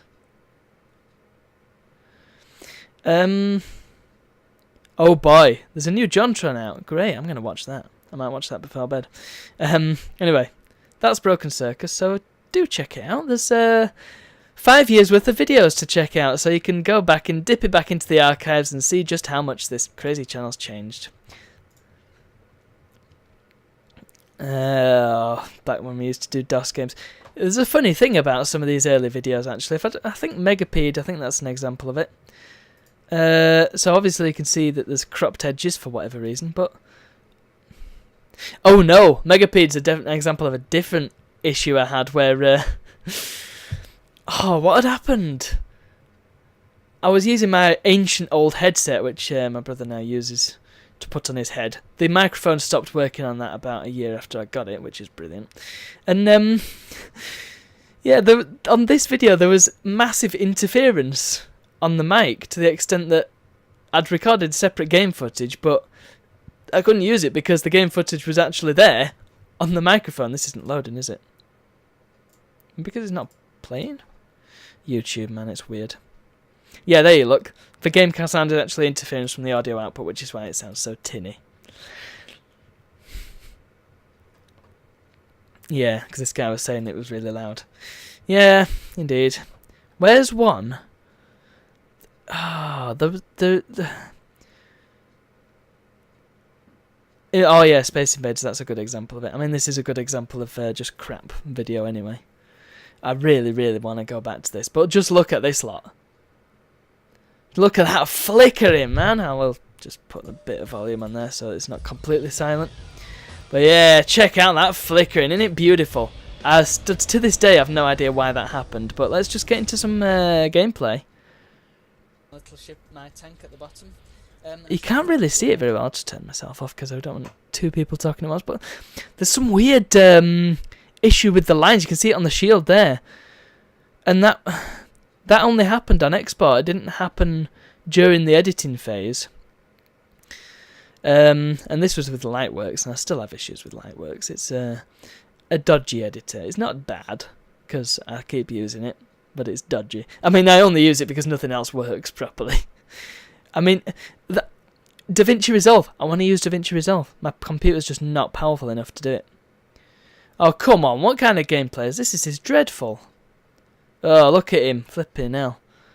Come on, I would have had this done by now.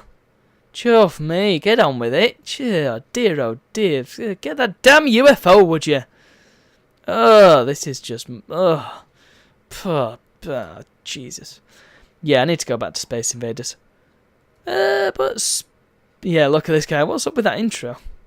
Rendering with dodgy settings on a computer that doesn't meet minimum specs. Indeed. Whoa, right. If I just scroll down a bit, you can see there's a lot of videos to watch. In this series alone, there's 51 videos, but there's way more than that if you dig a little deeper. But yeah, this is the sort of magnum opus of the channel, which you should watch because it's a video in which I check out many different versions of Space Invaders. Where? There it is, look. Look at them fake scan lines, yeah! I recorded this not realising that I'd left the fake scan lines on DG Voodoo. Yeah, there's some very authentic two-player footage, very good. Yeah. Oh yeah, we don't need to see the classic mode, that's just a travesty. Oh yes, but yeah, because you kind of have to play this with DG Voodoo if you want to play it properly at all. But yeah. Anyway, this is if you want to watch if you're gonna watch any video from Broken Circus, watch this one because this is the one I'm most proud of. It's the one that took the most effort, and you know it's not the last of its kind. I'll just tell you that much. I intend to do one next year. Haven't started planning or gathering the footage for it yet, but I will do fairly soon. But yeah, it's going to be a good one. It's not going to... I mean, the thing is, Space Invaders is a game that's very special to me, and so I put in a ton of effort into this video just because Space Invaders, it's very dear to my heart, and I will not be able to do that with any other game. Because A, no other game has a legacy anywhere near as long-ranging and as big as Space Invaders and as important as Space Invaders, but no other game means quite as much to me as this does, especially none with the legacy that this has. Because you see, 40 minutes each. There's how many versions of Space Invaders are there in this? You've got well, that one's actually a video of the Silver Anniversary version that I just fiddled about with the colours on. Yeah, you know, peeling back that curtain. But we'll just say that for argument's sake, that's the original, because it basically is. We've got 1, 2, 3, if you count Pepsi Invaders. There's a little clip of Gallagher. Oh, cheeky. 4, 5. I'm going to count that as 6. And 7. And 8. That's the Mega Drive version. I spent quite a lot of time on that, look. 9, because this is Space Invaders DX. That appears to be the SNES version. I would have said. Oh no, that's the SNES version. Yep. Recorded on my Super NT. Look. So what are we on? 10, 11, 12. The PC Engine version, that's 13. Space Invaders 1500, that's 15. Hey. 16, there's Lunar Loonies, yeah, classic. 17, I've probably lost count, haven't I? I spent the most time on the 3D version. Look at that. So that's 17, 18, 19, 20, this piece of junk. 21, that's the silver anniversary version. Yeah, there it is, look, it's a very nice cabinet, that. 22, that's anniversary on PS2, very good. 23, Space Invaders Pocket. 24, this piece of crap. Yeah, look at this. So you've got this DS Space Invaders and you've got all this crap on the touchscreen, but watch what happens if you try and click the touchscreen. The only one you can use is that. What are we on, 23? That's the only touchable thing on this whole screen. That's stupid. That's the same game. Oh yes, this beautiful, beautiful game. Yes, indeed. 24. I'm going to count this as 25 just because it's the same game on 3 different platforms. Slightly different each version, but hey. 25. Don't know what that one is. That just looks like the original. This Infinity Gene there, 26. Does that count as 27? I'm going to say it does. 28. Sorry, that's me. 28. And then there's a few extra bits at the end, I think. But yeah, 28 versions of Space Invaders. It's and look at all these nice comments that I got. Anyway, I digress. I do sincerely invite you to come along to the channel. I put a lot of effort into it, so it would be nice to get a few more views. I just want people to enjoy this stuff. That's all. That is all I want. Just for people to come along, look at these videos, and find something that they're going to enjoy, because that's why I make these things. I mean, there's no other reason for it, really. If it was to make money or anything, I mean, I've missed that boat. I was on that boat, and then I fell off that boat because I didn't put enough effort in.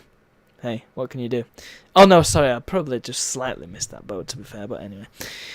Such is life. I had far too much other stuff on, and had to take a hiatus. But hey, I'm back now. So yeah, please do come along and watch. Hope you find something that you enjoy. If you enjoy this stream, then there's more of that in it. Oh, crikey. Switch back. And please join us next week. What are we going to have next week? That's a good question. What are we going to have next week? What does my channel say? My channel... no, we're going to play Crash Bash again next week, and I'm going to try and get a cheat going.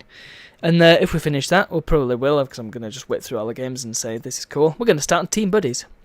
Oh yes, that's going to be a fun one. Till next time, see you in another life. That's going to be my way of signing off from now on. See you in another life.